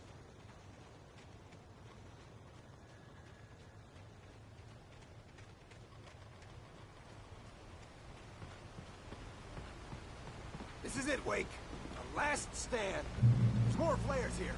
Get ready. We fight them as long as they keep coming. Give me the goddamn gun! They're coming! That's not how this goes. Get with the program, Wake.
flares here. Get ready. We fight them as long as they keep coming. Give me the goddamn gun! They're coming! That's not how this goes. Get with the program, Wake.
More flares here. Why do you Get ready. keep moving, We bro? fight them as long as they keep coming. Give me the goddamn gun! They're coming! That's not how this goes. Get with the program, Wake.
Let's cut the act now.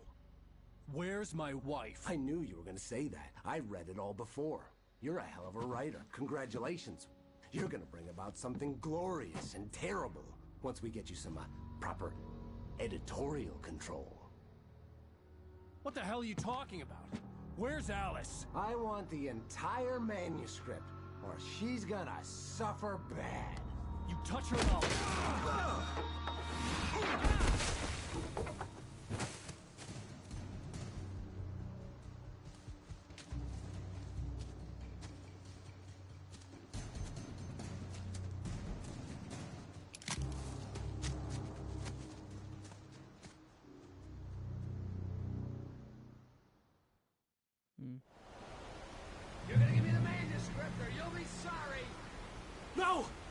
here! I swear I'll kill you if you hurt Alice! Do you hear me? Come back here! He had Alice, and he wanted the manuscript because he thought it held some magical power. But I had no manuscript to give him. I had to get back to Barry and figure out my next move.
I had heard the plane fall. It made no sense. It was clear that it had just fallen here, but it was very old and obviously hadn't flown in decades. Looking at it sent a shiver down my spine.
Dude, almost.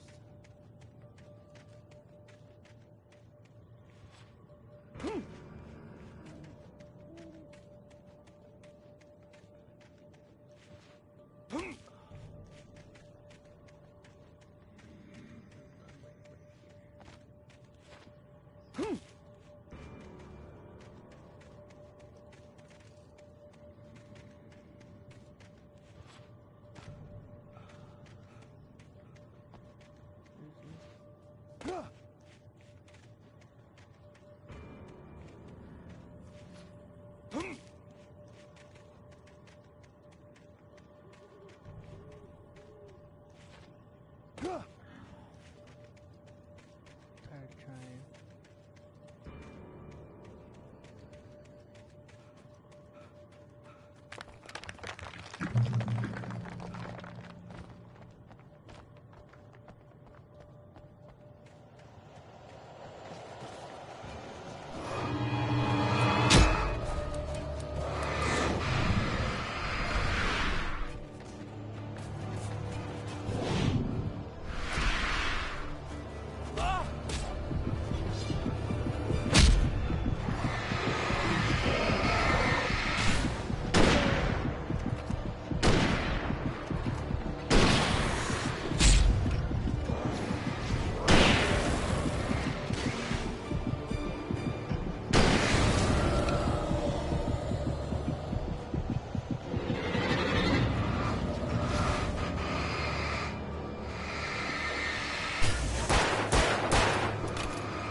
hazardous occupation.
Stay out of sight. I'm on my way. Don't open the door. What, am I crazy? Stay hidden. I'll be there soon. Just make sure you keep the lights on.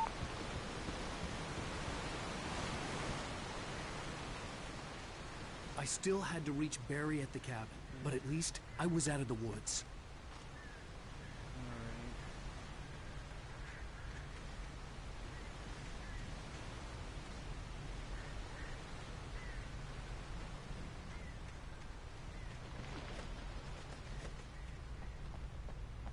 I'd have to get the car from the locked garage. It would get me back to Barry faster, and the headlights were a welcome bonus.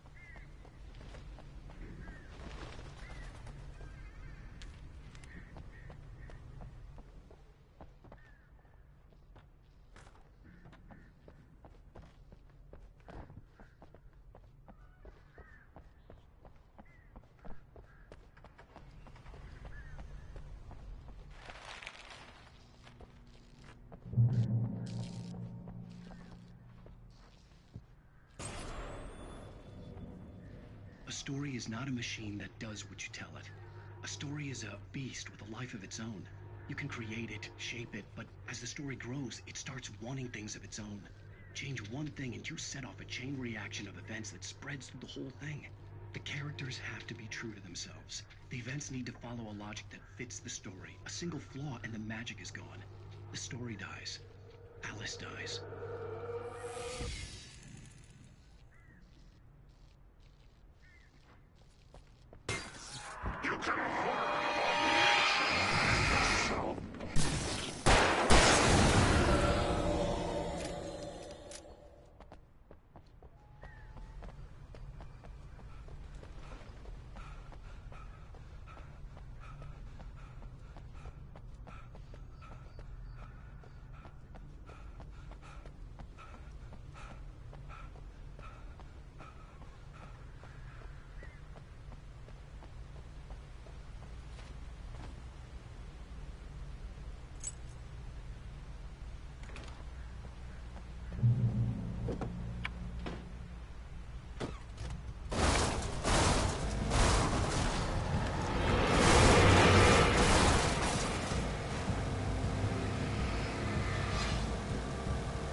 The flare gun was probably the best weapon I could imagine against the dark things I was facing.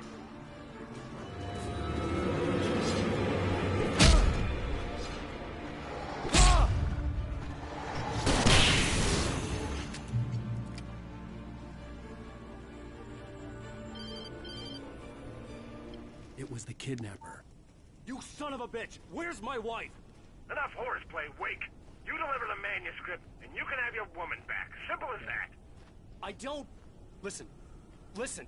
I'm gonna need time to finish it. I still need to write the ending. I need a week. It's not done? I need a week. 2 days. The old Bright Falls coal mine is nearby. You can find it easy, city boy. The main building, there at noon. You bring the manuscript, you'll get your wife. If not, well, get me? Yes, I get you.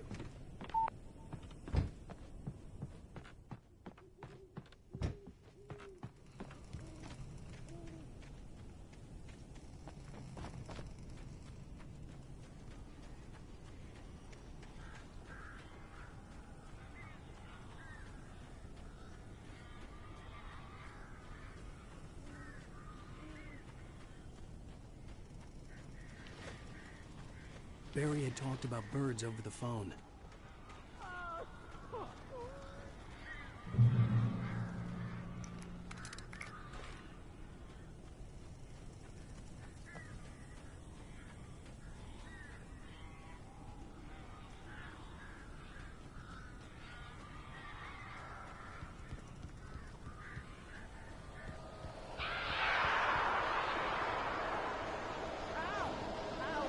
So glad you're here. A couple of them got in here before I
Hey, Al.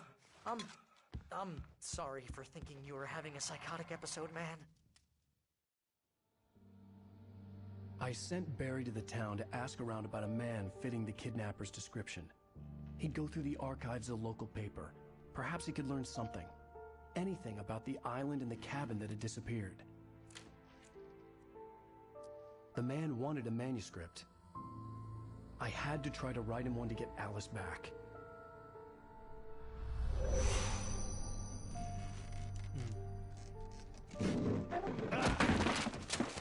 For me, the supernatural had always been nothing but a metaphor for the human psyche, a tool to use in writing fiction. Now, it was happening for real, and I couldn't put a single word on paper.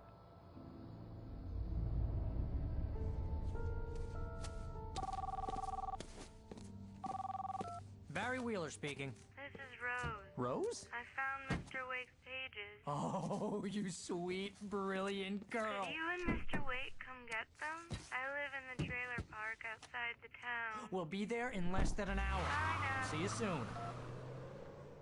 Have a great day. Hope you come back soon. Welcome to the old dear diner. Good girl.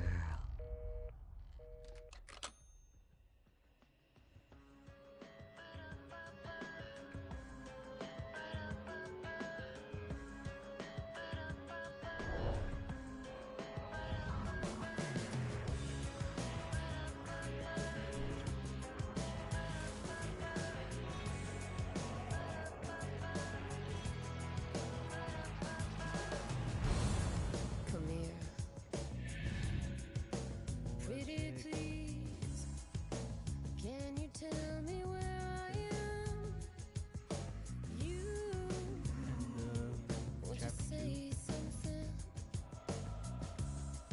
I need to get my bearings amongst, and the shadows keep on changing.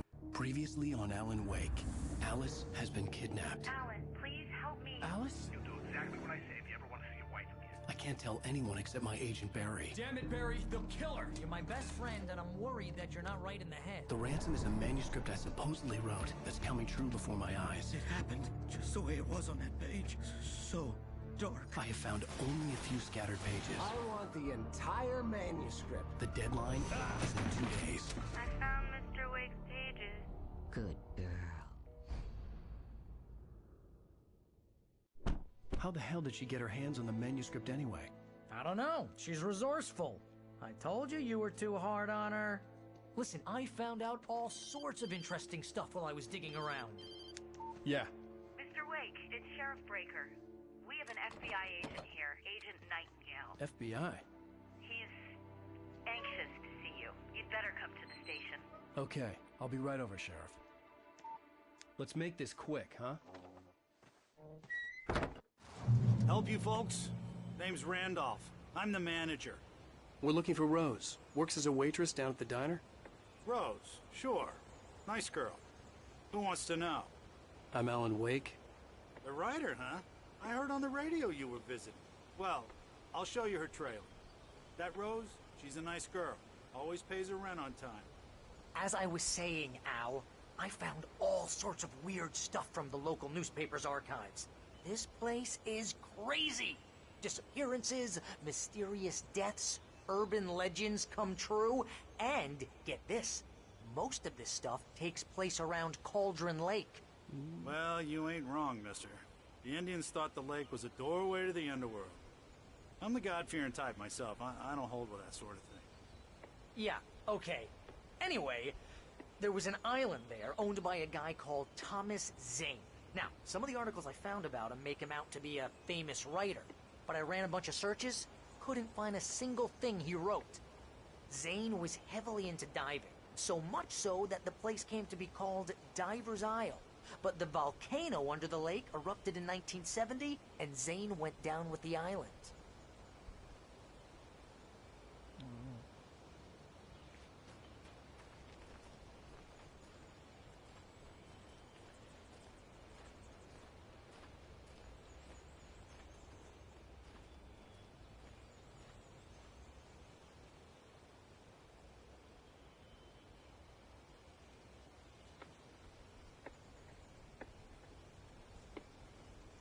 on, mister. I'll take you to Rose's trailer.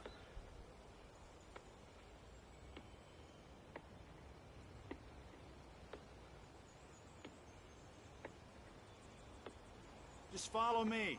It's not far.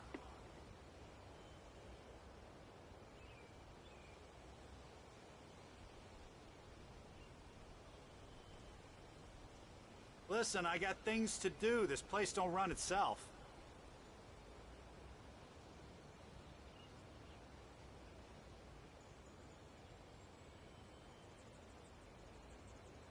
Oh, give me a break, mister. Can we just get a move on? Yes, we can. Sorry.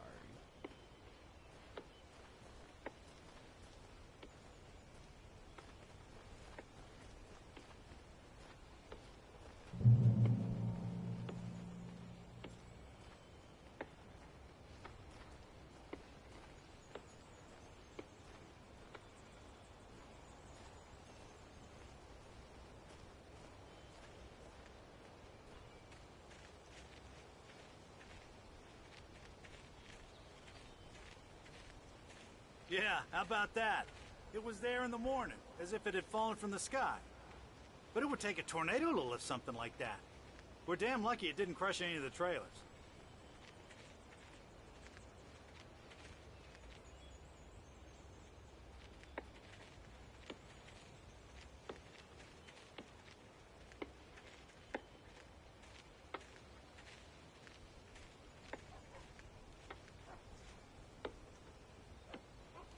It gets better.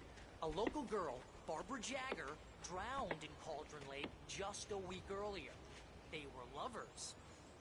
Sure, Jagger's a local spook store. The Scratching Hag. Comes for you in the dark. Childish stuff like that. Anyway, Al, I'm just getting to the best part. All of the articles about this stuff were written by Cynthia Weaver. I asked around, and she's that crazy bag lady you met.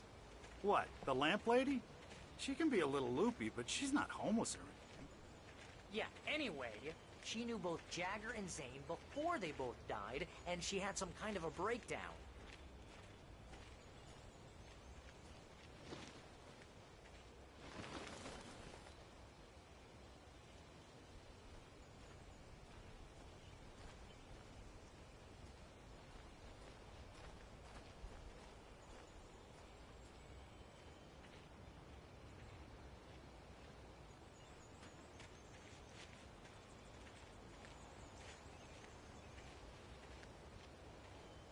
Well, mister, this here's Rose's trailer. You mind me asking what you want with her? We're just here to talk to her, pal.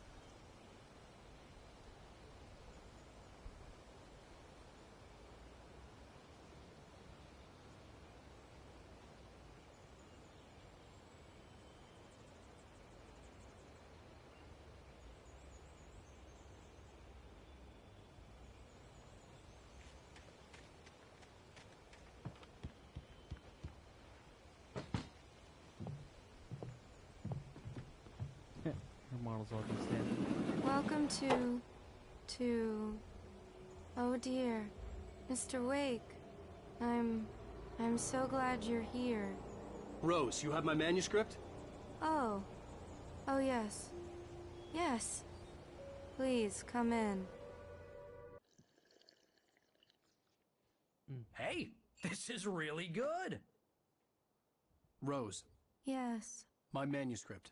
I really need it. I understand. I know what you need. A muse to inspire you. Oh, for Barry? She doesn't have anything. Yeah, hey, Al?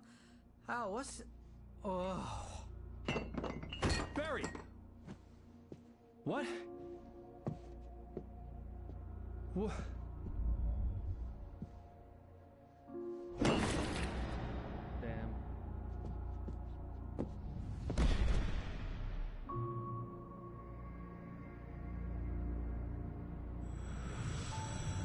It's coming for you, hiding in my barber's skin. I'm too weak to stop it. You must turn the lights on. I promised I'd come visit you and your lovely wife. You must finish what you started. I am insist. You must turn the lights on. Turn the light on. Back to work, boy.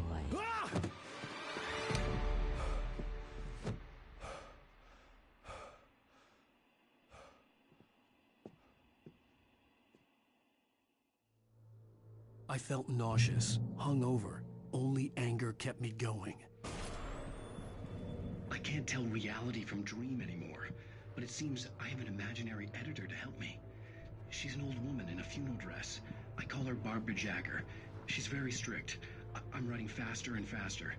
My manuscript is being heavily revised. The edits are getting very aggressive, and each day there's less of me and more of her. I hate it, but I know she's right.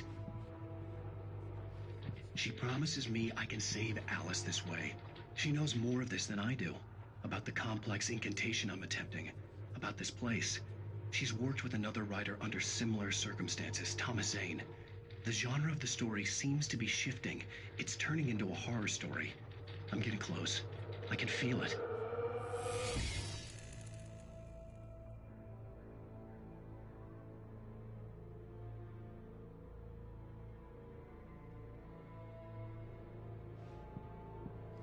Rose took a day from me. I had less than 12 hours left to meet the kidnapper.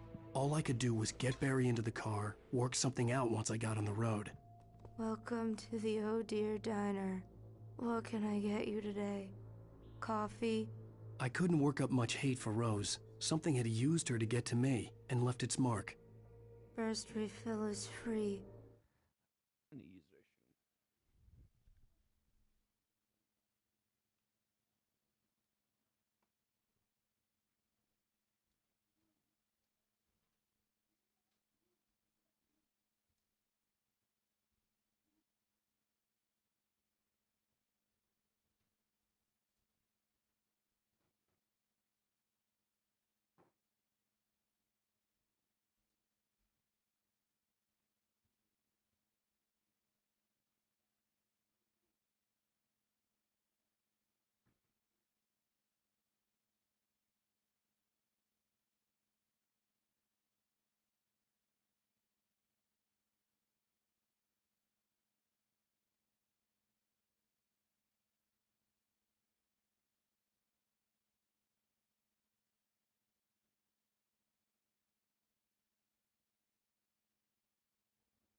trailer.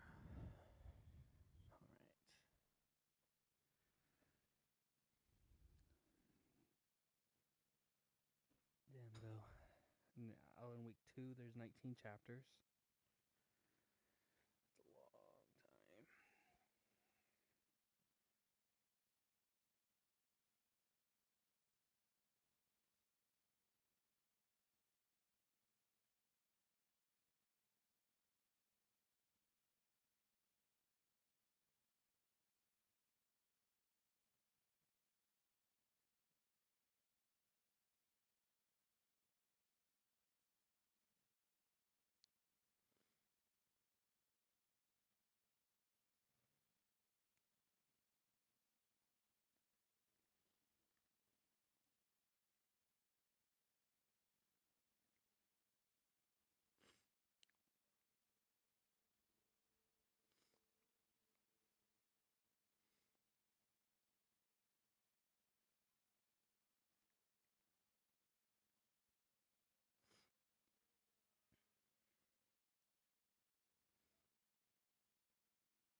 Milk and sugar on the counter there.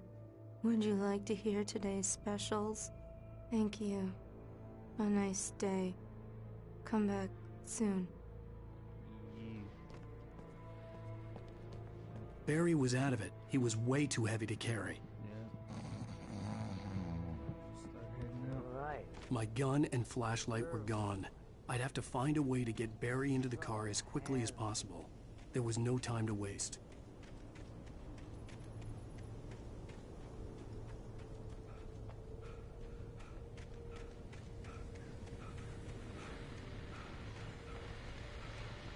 I just stepped outside to catch a breath of fresh air. Let me tell you, the weather's getting heavy. Nights like this make me especially glad I'm here talking to you and not home in bed. Once the weather takes a turn like this, I can't sleep at all. It's all tangled bed sheets and dark thoughts, punctuated by the occasional plunge into nightmare. Is it just me? Well, perhaps it is. But I hope I can make the night a little bit easier to get through. Caller, you're on KBF FM. Hey, Pat, it's Walt Snyder. What's on your mind, Walt? Well, I ain't the way you are, but, well, I can't sleep either, you know? I like to listen to that whole thing, but...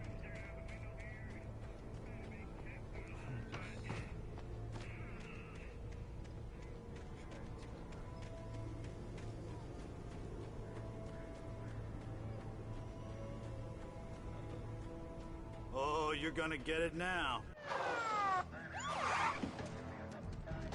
God knows what you've done to that poor girl.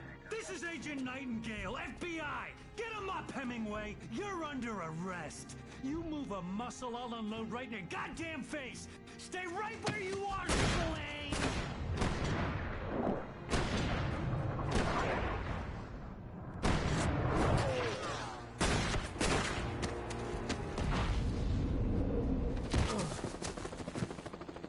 What are?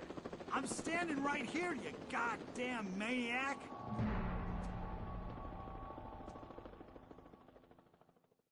I hated to leave Barry behind, but there was no way I'd miss my appointment with the kidnapper. Give it up, Mr. Wake. Come on.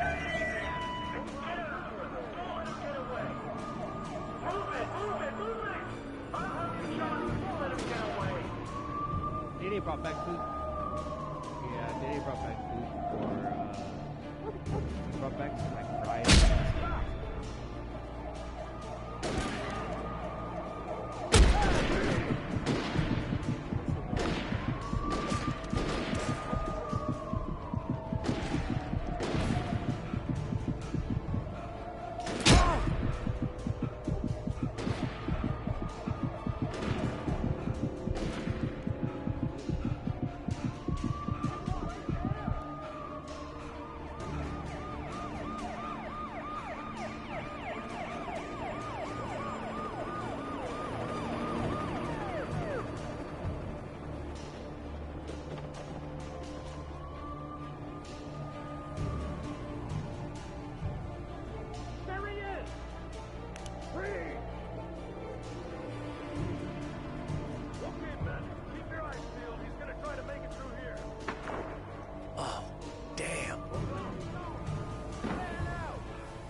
This horror was everywhere I went, circling me.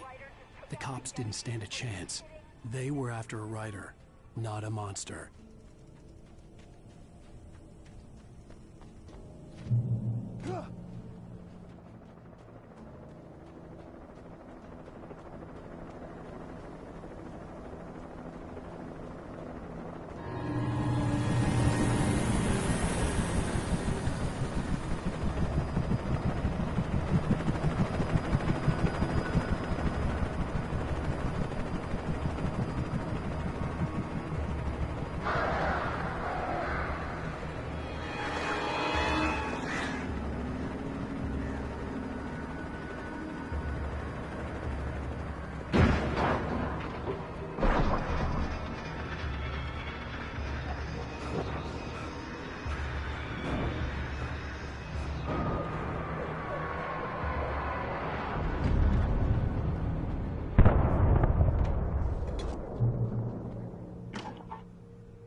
Thornton here. James, we got both Wheeler and Rose in custody. They didn't put up a fight or anything. Why, they were... Hey, what you... Come on! Sit down and give me that. James, Mulligan here. Over. Go ahead, Mulligan. Over. We got Wheeler and Rose here. Wheeler's drunk or hopped up on something. Speaking of which, that Fed had a pretty distinctive whiff of Otis Scotch about him, if you know what I mean. Over. I don't have anything on that, Deputy Mulligan. Over. Well, whatever. Anyway, Rose is just being plain weird here. You better get Doc in to take a look at both. Over. Gotcha. You better get them here quickly. The Fed's gonna want to interview Wheeler. Over. Oh yeah, I bet he does. Looks like they have a lot in common. Mulligan out.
Sorry, I went to go eat real quick. You know.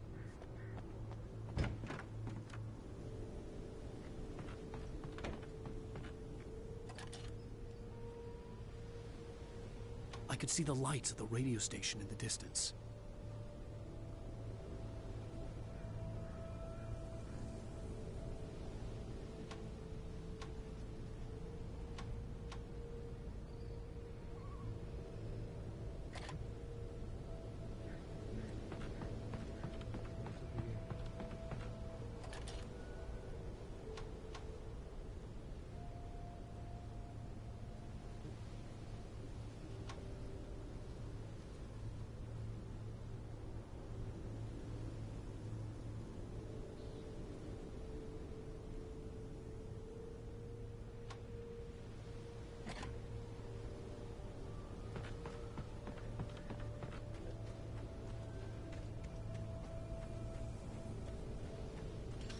I imagined that the broadcast tower in the distance was part of the local radio station. Maine seemed like a decent guy. Perhaps he could give me directions to the coal mine.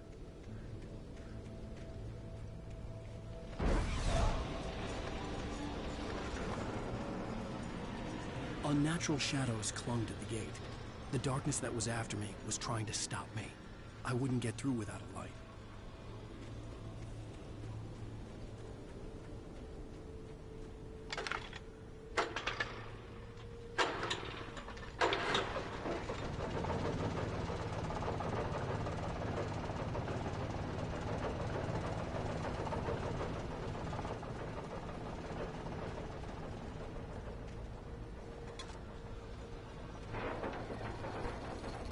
The old generator conked out.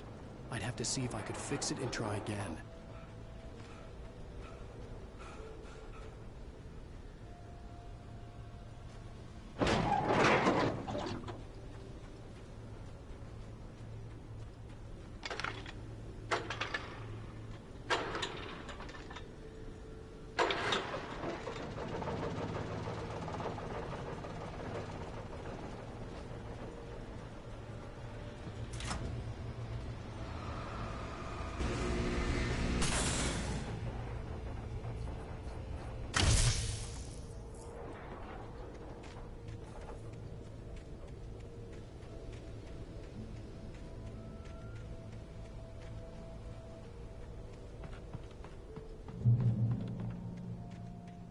I'm not thinking Alan Wake, I'm thinking Alone in the Dark.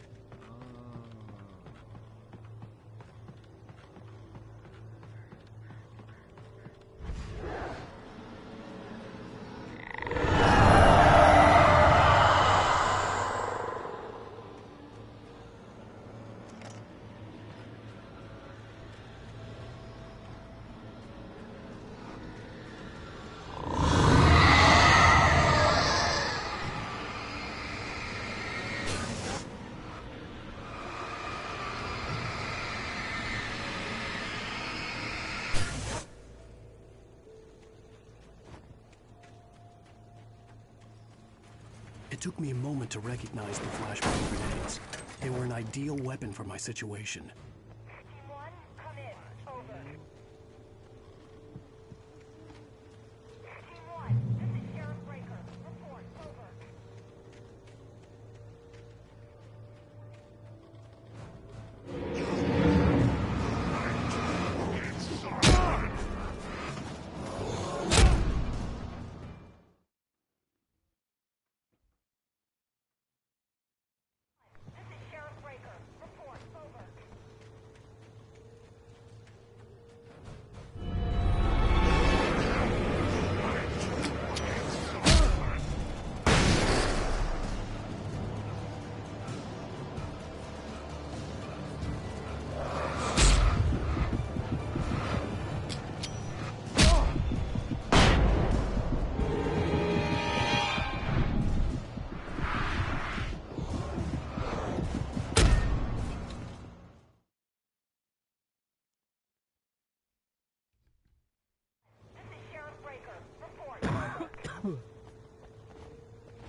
Call.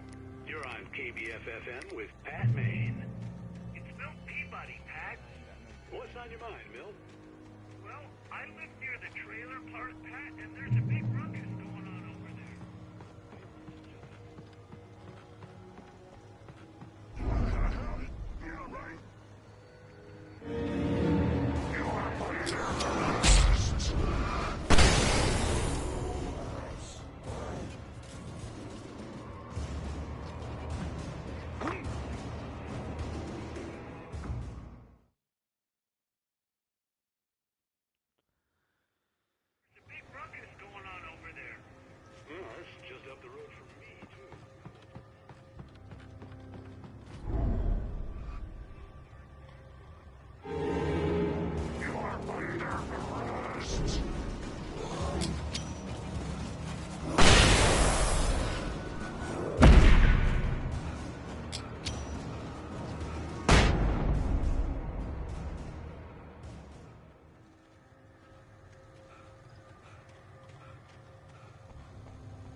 hoped Maine could lend me a car to get to the coal mine.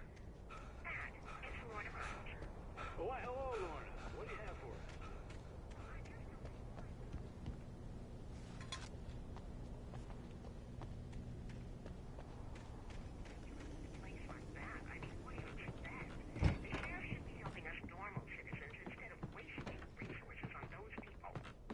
Well, let the trash sort themselves out.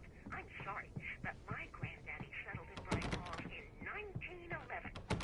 well, thank you very much for that compassionate viewpoint, Lorna. Oh, here's a little surprise. The famous writer Alan Wake just walked in. Folks, I'm going to see if I can talk him into an interview. Come on in, Mr. Wake.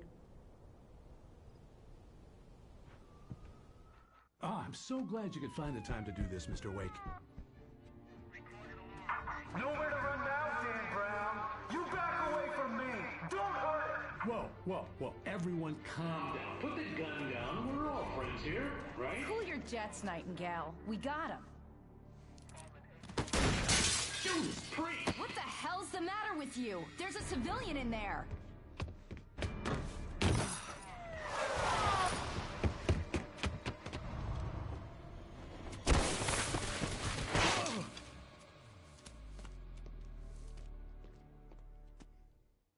I'll get you yet, even if it kills me. You hear me?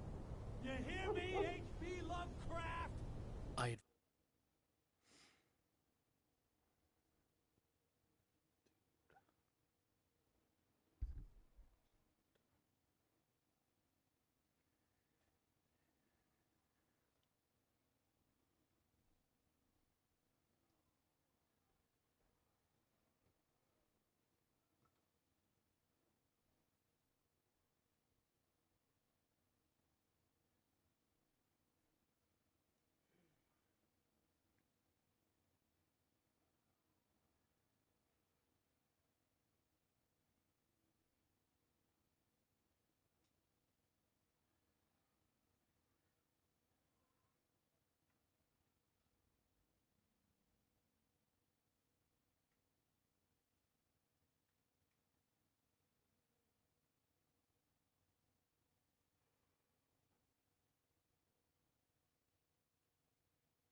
Fallen off so many cliffs it was ridiculous. That's what you get for naming a book The Sudden Stop. It was probably good I hadn't had the chance to tell Maine where I was going. I'd have to lose the cops and find my own way to the mine.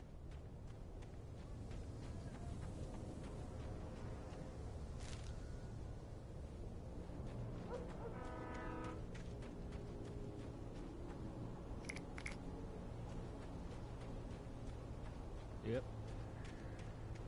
He got called in.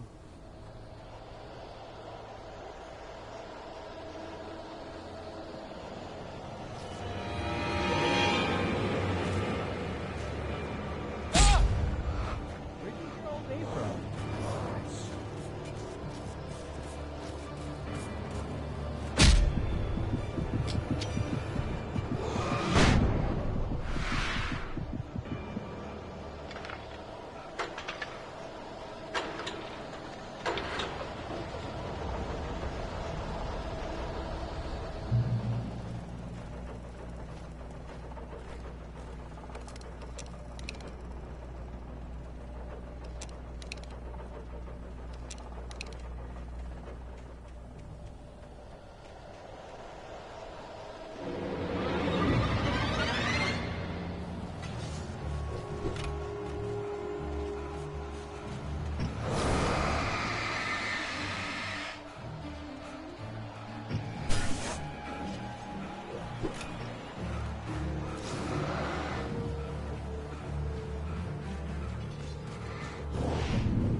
No sensible reason for the power company workers to be here. It was almost as if they'd been left for someone like me to use.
Goodbye.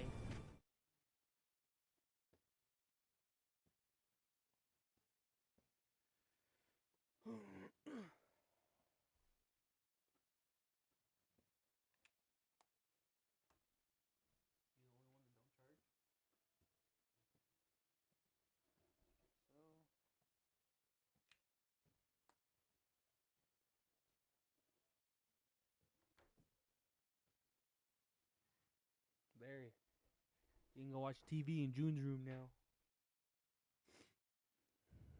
And then you can plug in your phone.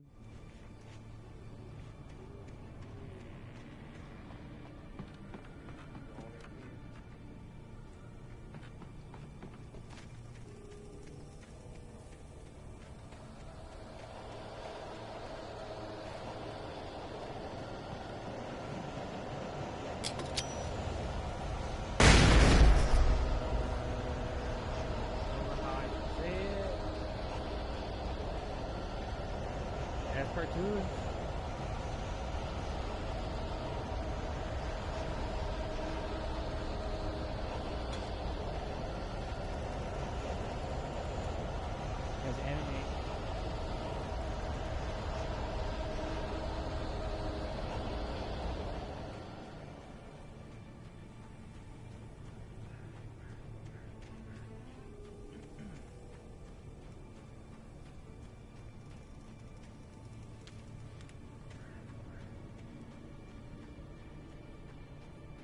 watch some anime?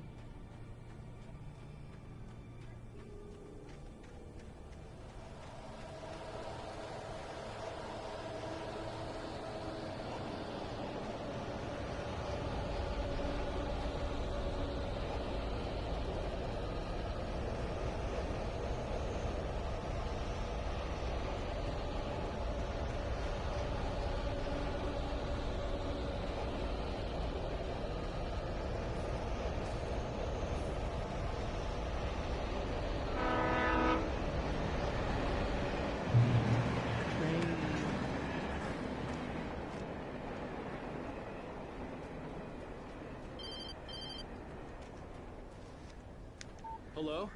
The most stubborn man I've ever met. Alice? Alice? Alan. Alan. I'm so afraid. It keeps me in the dark. Please help me. I look at you, Alan, and it's not you. Something else. Looking out from behind your eyes. Alice, I'm here. That's not Alice. I'm so alone here. It's all gonna go to hell. You need to be careful. Cooperate. The connection had been terrible, but that wasn't the only thing that hadn't been right with the call. She sounded wrong somehow, but she had called me.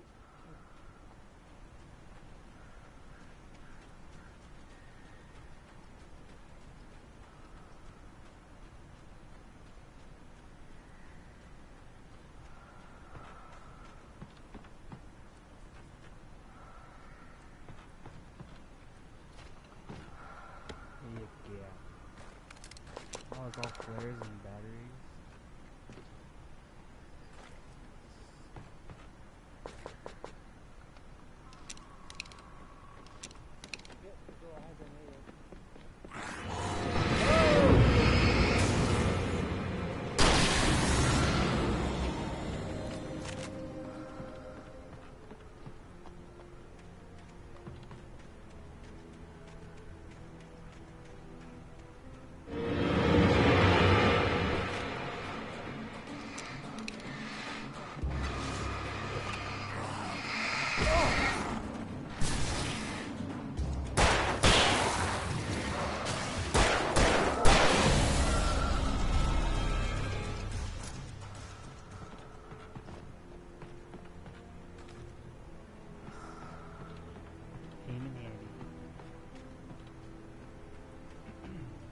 Watch your people build.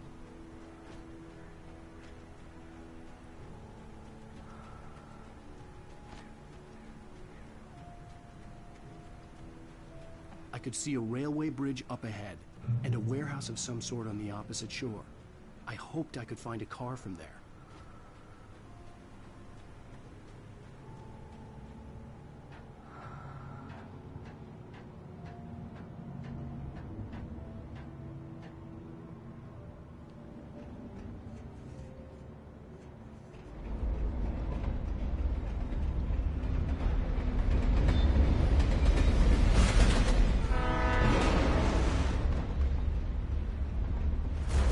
That was pursuing me was growing stronger, and it was taking over everything in its path.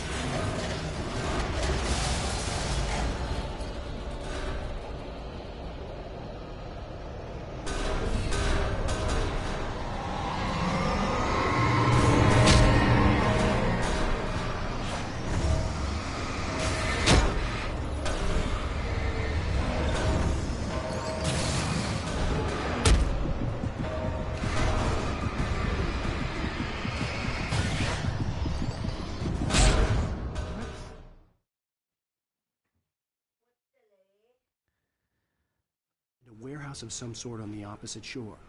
I hoped I could find a car from there.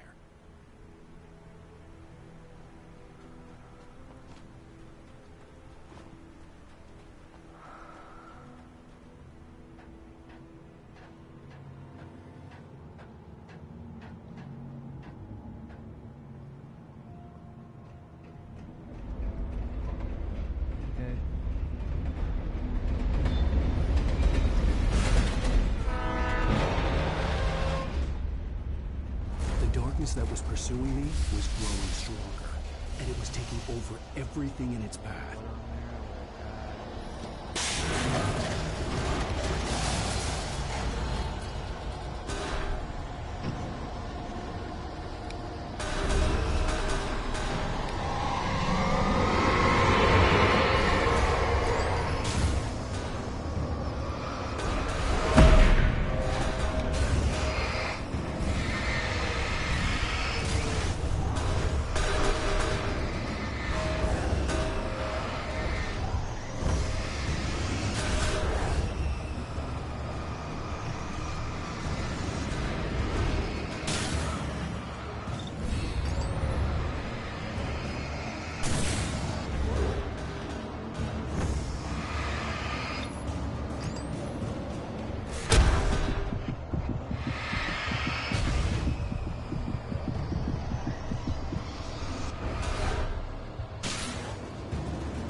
A warehouse of some sort on the opposite shore. I hoped I could find a car from there.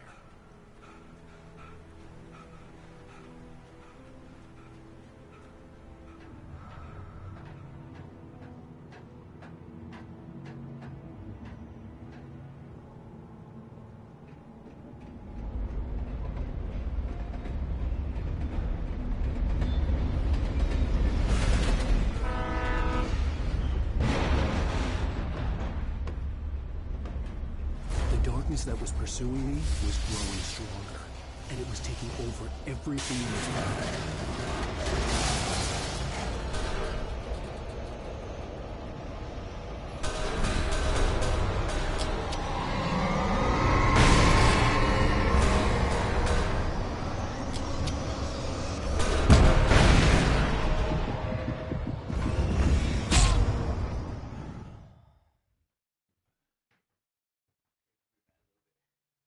A warehouse of some sort on the opposite shore. I hoped I could find a car from there.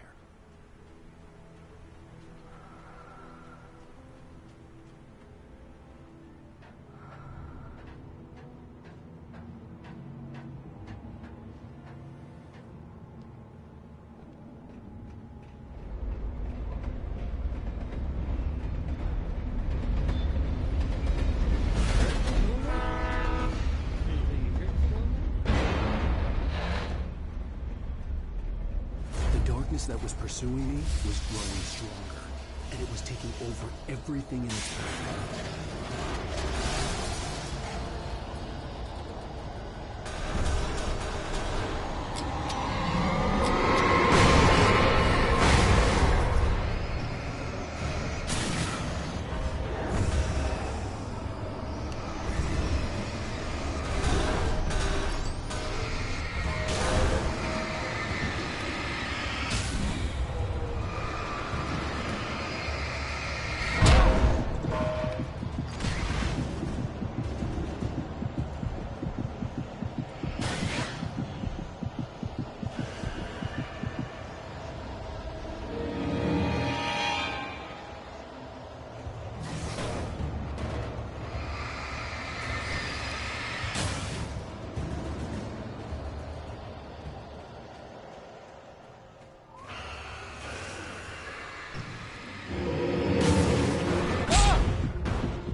As a teenager, just starting to get interested in writing, Stephen King had been a source of inspiration to me. I thought about all the inanimate objects that had come to life in his books. No one is safe in a good horror story. Certainly not the protagonist. That's what makes them fun. This was anything but. The darkness could possess anything, and it was getting closer. But what?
take the facts of our existence for granted, unaware that they are merely a thin veneer of desperate self-delusion, covering a vast cosmos of madness and horror. All too often, the stars are right. In Night Springs. Tonight's episode, a family occasion. Journalist Alvin Durley's trip to study the local customs of an insular community in Night Springs has been less than successful. Until tonight.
I had never been this glad to see the sunrise.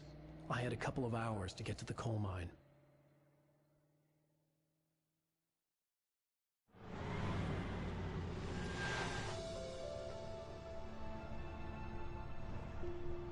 The coal mine wasn't far now.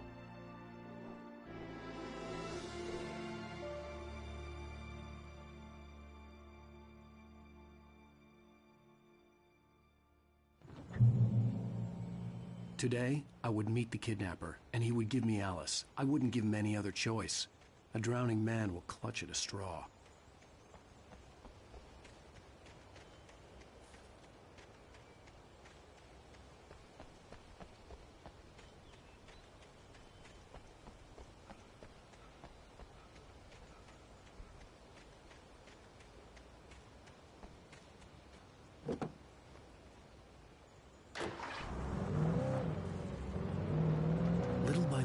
Without realizing it, I'd come to believe that the story in the manuscript was coming true.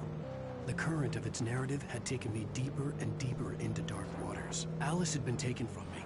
Barry was probably in jail. I was a fugitive from the FBI. The whole world taken over by the dark presence was trying to destroy me. It all felt real, but it matched a textbook case of insanity.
was early. I was supposed to meet the kidnapper at noon in the main building. The coal mine was quiet. It was a museum now.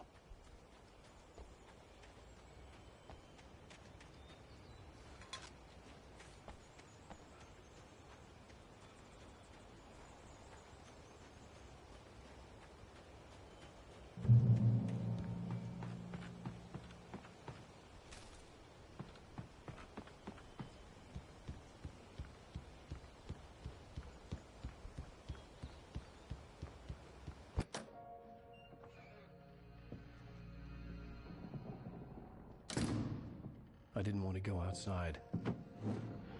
Cops had to be looking for me. The noon sun turned the place into a sauna. The day dragged on. Different scenarios ran through my mind. Ways of how I'd torture the kidnapper to get Alice back. Or the different horrible things he could have done to her. I imagined her dead.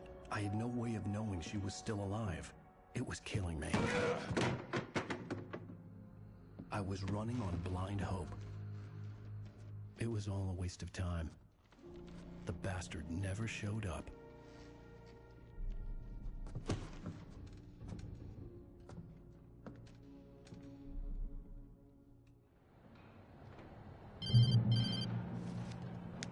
Wake! Where the hell are you? Change of plans. You know where Mirror Peak is? It's a big mountain north of where you are. You follow the path from the mine, you can't miss it. There's a lookout point there. I'll be waiting. I'm through being jerked around You by want you. to see your wife alive? Because if you do, you better watch what you say to me. Do we understand each other? I want to talk to Alice.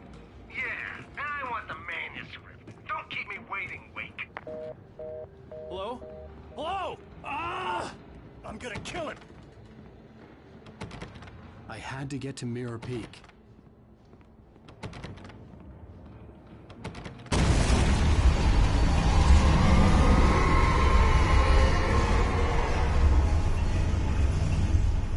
It was close. Maybe closer than ever before.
the hillside ahead was to go through the building. I had to find a way to avoid electrocution.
There was no way the flashbang grenades were standard power company equipment.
I had no real plan.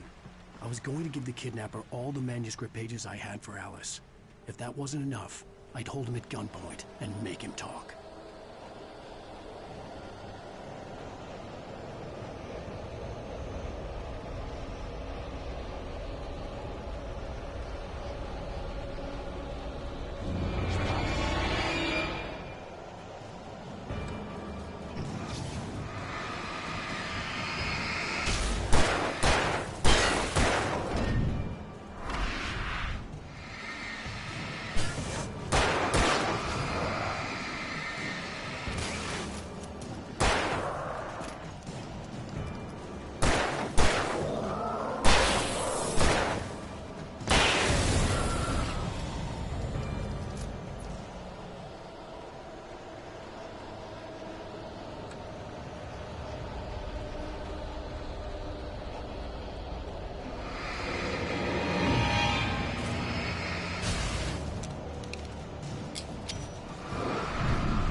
I had no real plan.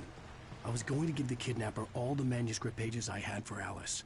If that wasn't enough, I'd hold him at gunpoint and make him talk.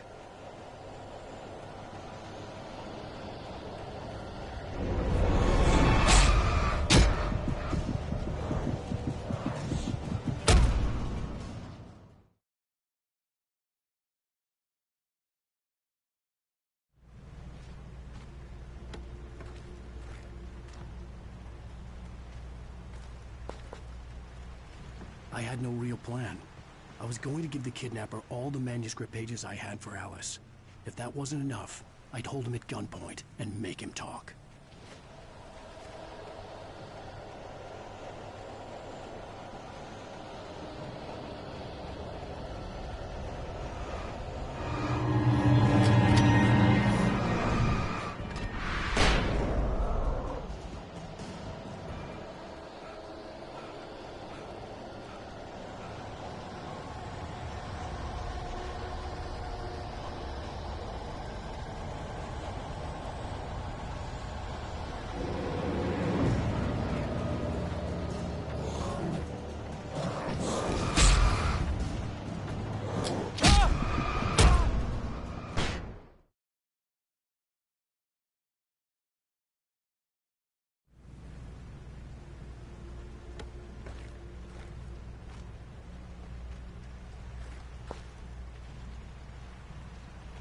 I had no real plan. I was going to give the kidnapper all the manuscript pages I had for Alice. If that wasn't enough, I'd hold him at gunpoint and make him talk.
The dark presence was moving ahead of me in the same direction I was going. A cold feeling settled itself in the pit of my stomach. Was it going for Alice? The graveyard shift may cause cancer.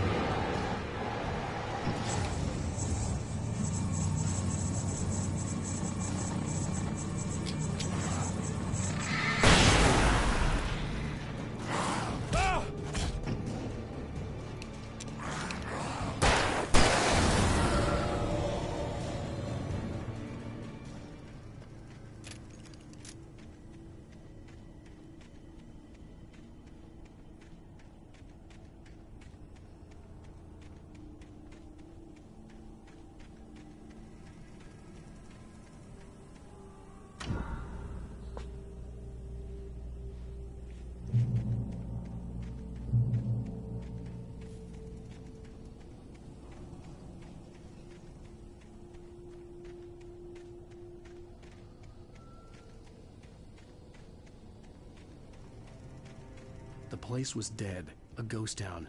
Had been for decades, maybe a century.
Anything outside of writing is a struggle. I feel ill. I managed to make my way downstairs. There's a shoebox filled with books and papers by Thomas Zane. It's very hard to focus, but I managed to read some of it. He's a poet, and a good one.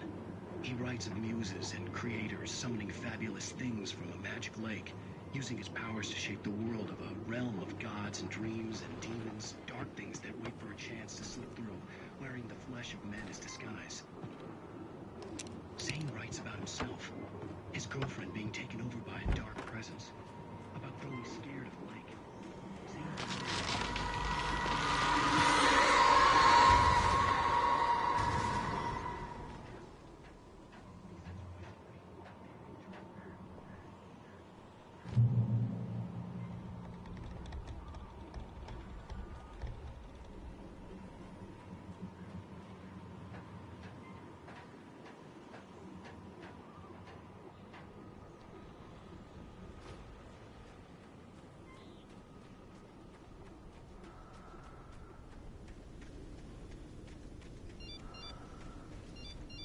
The kidnapper had sent me a text.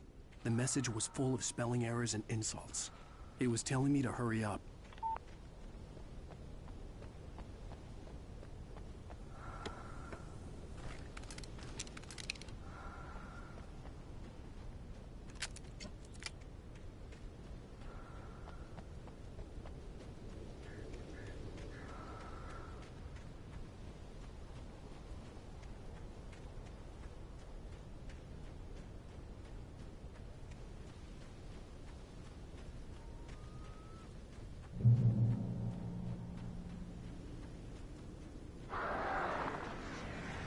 Birds.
I'd have to make my way up this mine shaft in order to go on.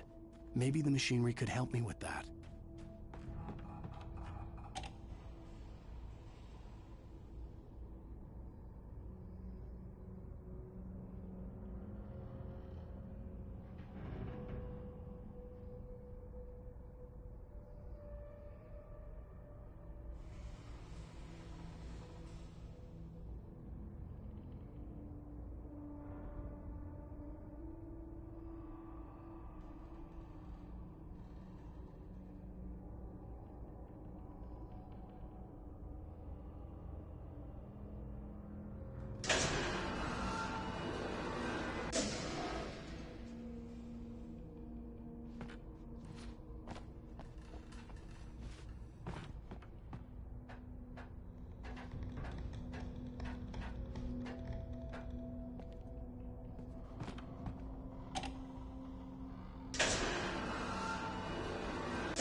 could see Cauldron Lake. I thought I could make out the spot where the island and the cabin had been.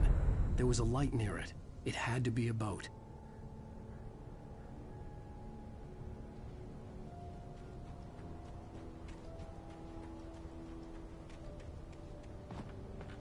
I was close now. I had to get there fast. I dreaded what I would find. Wait! Are you? Wait! Hey, I'm here! I'm coming! No! Get away! Sorry. Please, please. The boss didn't know who he was messing with. I didn't know. I swear, I didn't know. We don't have his wife. We don't know where she is. She's probably drowned.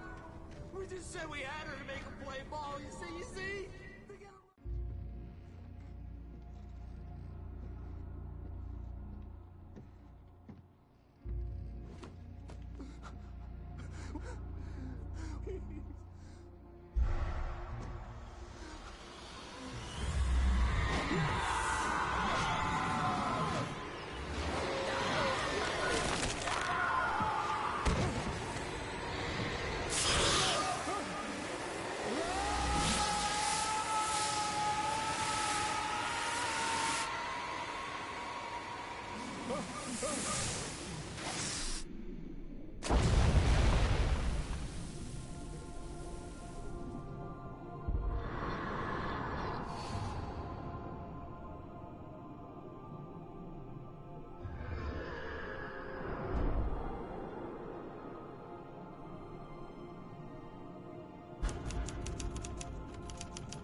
Previously on Alan Wake, I'm hunted by the law. Sheriff, Wake's running. I'm giving chase. Are you seriously telling me that writer just took out my deputies? A thriller I supposedly wrote is coming true. The genre of the story seems to be shifting. It's turning into a horror story. I was told that Alice had been kidnapped, but that was a lie. We don't have his wife. We don't know where she is. Her purported kidnapper was eaten up by the dark presence before it attacked me.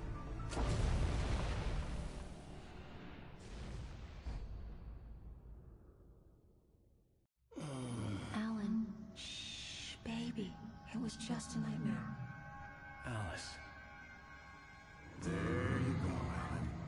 Hartman, I fell. I had to give you a sedative. Don't fight it. You went through another rough period. What? Right now, it's very important that you stay calm. We don't want you to have another episode. You're a patient at my clinic.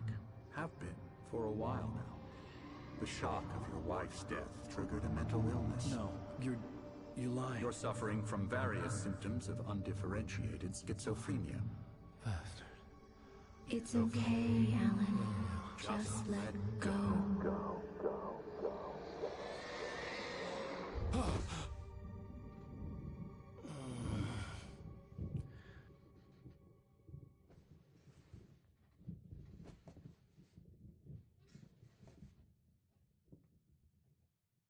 I felt groggy.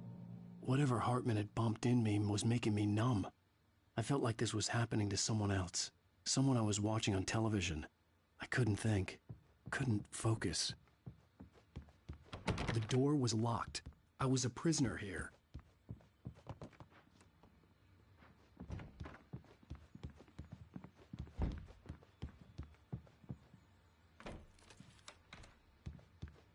Good evening, Alan. Are we feeling better now? Feeling calm? Yeah. I see you brought your pet gorilla with you. So sure, I'm calm. I get the message. Loud and clear. Why, right. That's the spirit. You're being very brave, Alan. I understand you're confused. I would be more concerned if you weren't suspicious of me. I don't blame you for it. Big of you. Now, why don't you come with me? We'll reacquaint you with my clinic and go over everything you might have forgotten. Little walk and some fresh air? Yes, it will do you good.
This corridor is for patients. Most of them are here right now. Jack took them out for a fishing trip, except for the ones who are particularly vulnerable, of course.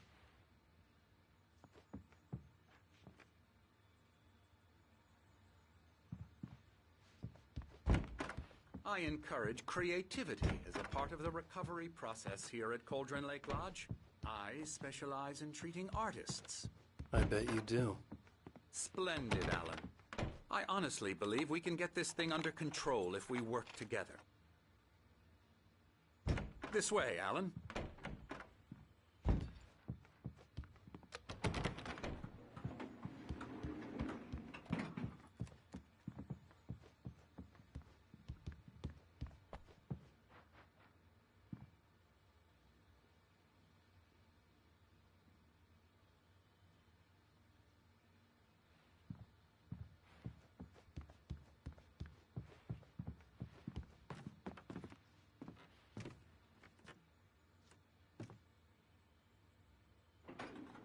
Now, Alan, from past experience with you, I know I need to get right into the heart of the matter as quickly as I can after an episode.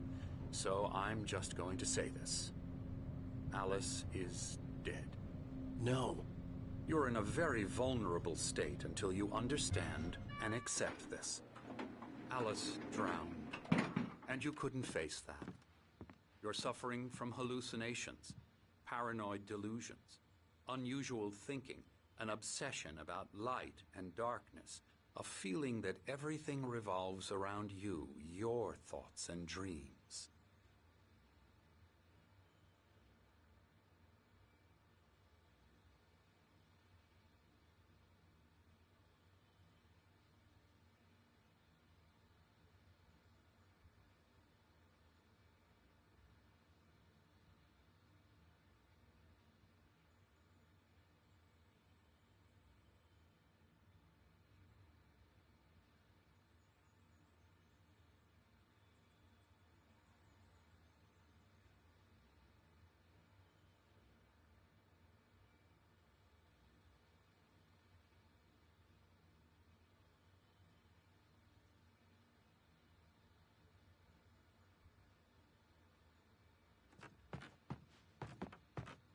Your mind has constructed an elaborate fantasy scenario in which your writings are affecting reality.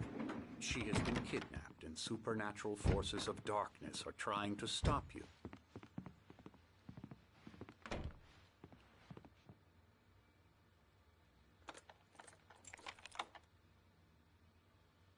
We go this way, Alan. I wasn't ready for another shot, so I went along with it. He had to be lying. But under the influence of the drug he had given me, I had to fight not to believe his words. It's all in your head. You've been making it up. Apart from the tragic accident with your wife, no one has been killed. Your delusions are just a manifestation of your subconscious mind trying to protect you from the too painful truth.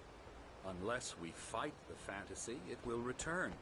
I know the instinct is to resist me, but think about it. Doesn't this make far more sense than the insane supernatural conspiracy you have concocted in your mind? You're a skeptic by nature. We both know this. Everything can be explained logically.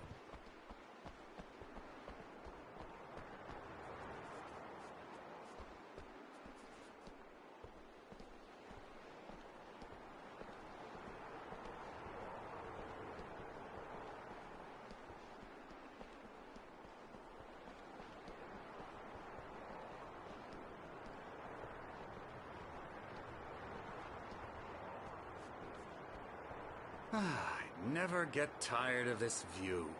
Very inspiring, isn't it? Cauldron Lake spread below us. I could see Mirror Peak on the other side of the lake. I thought I could make out the spot where Diver's Isle had been when I arrived with Alice. Now there was nothing but waves. It seems there's a storm coming. Funny, I don't recall there being a mention of that in the weather forecast. Well, no matter. This way. Follow me. Alan, what I'm telling you is good news. Right now we're in control. Every time you have a relapse, it gets more and more difficult to resurface from the dark depths of your imagination. Not surprising, considering your profession. Imagination is what you work with. After all your nightmares, this should come as an immense relief to you. If it doesn't, why is that? Because I'm lying? Or because you don't want to admit that you're not well? It's very natural for you to think of me as your enemy. It's part of the illness. I let him talk. After all, Hartman I'm the obviously one loved trying his to own bring you voice. out of the His world words you've echoed constructed madly for inside yourself. my head. But I dug can't my do nails it into by the palms of my myself. hands to stay You need focused. to work with me. Once you accept that, we can begin the journey towards your recovery. Come along. Let's go inside.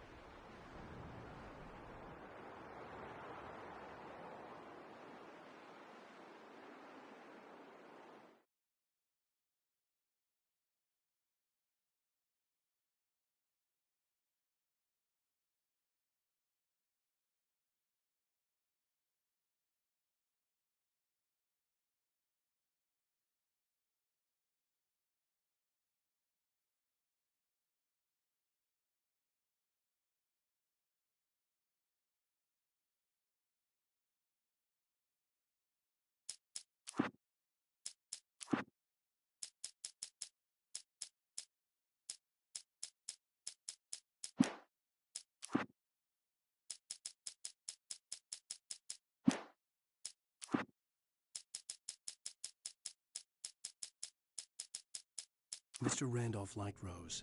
That little smile she had. How she was still sweet when life had tried so hard to make her bitter. It wasn't any of his business what she did in her trailer. But those strangers, the writer and his smart-ass sidekick, looked like trouble. And they'd been in there for hours, way past her normal bedtime. He reached for the phone and called the sheriff's station. For decades, the darkness that wore Barbara Jagger's skin slept fitfully in the dark place that was its home and prison. It was hungry and in pain. It dreamed of its nights of glory when the poet's writing had called it from the depths and given it a brief, terrible taste of power and freedom. The rock stars had stirred it from the deep sleep the poet had sunk it back to in the end. When it sensed the writer on the ferry, it opened its eyes.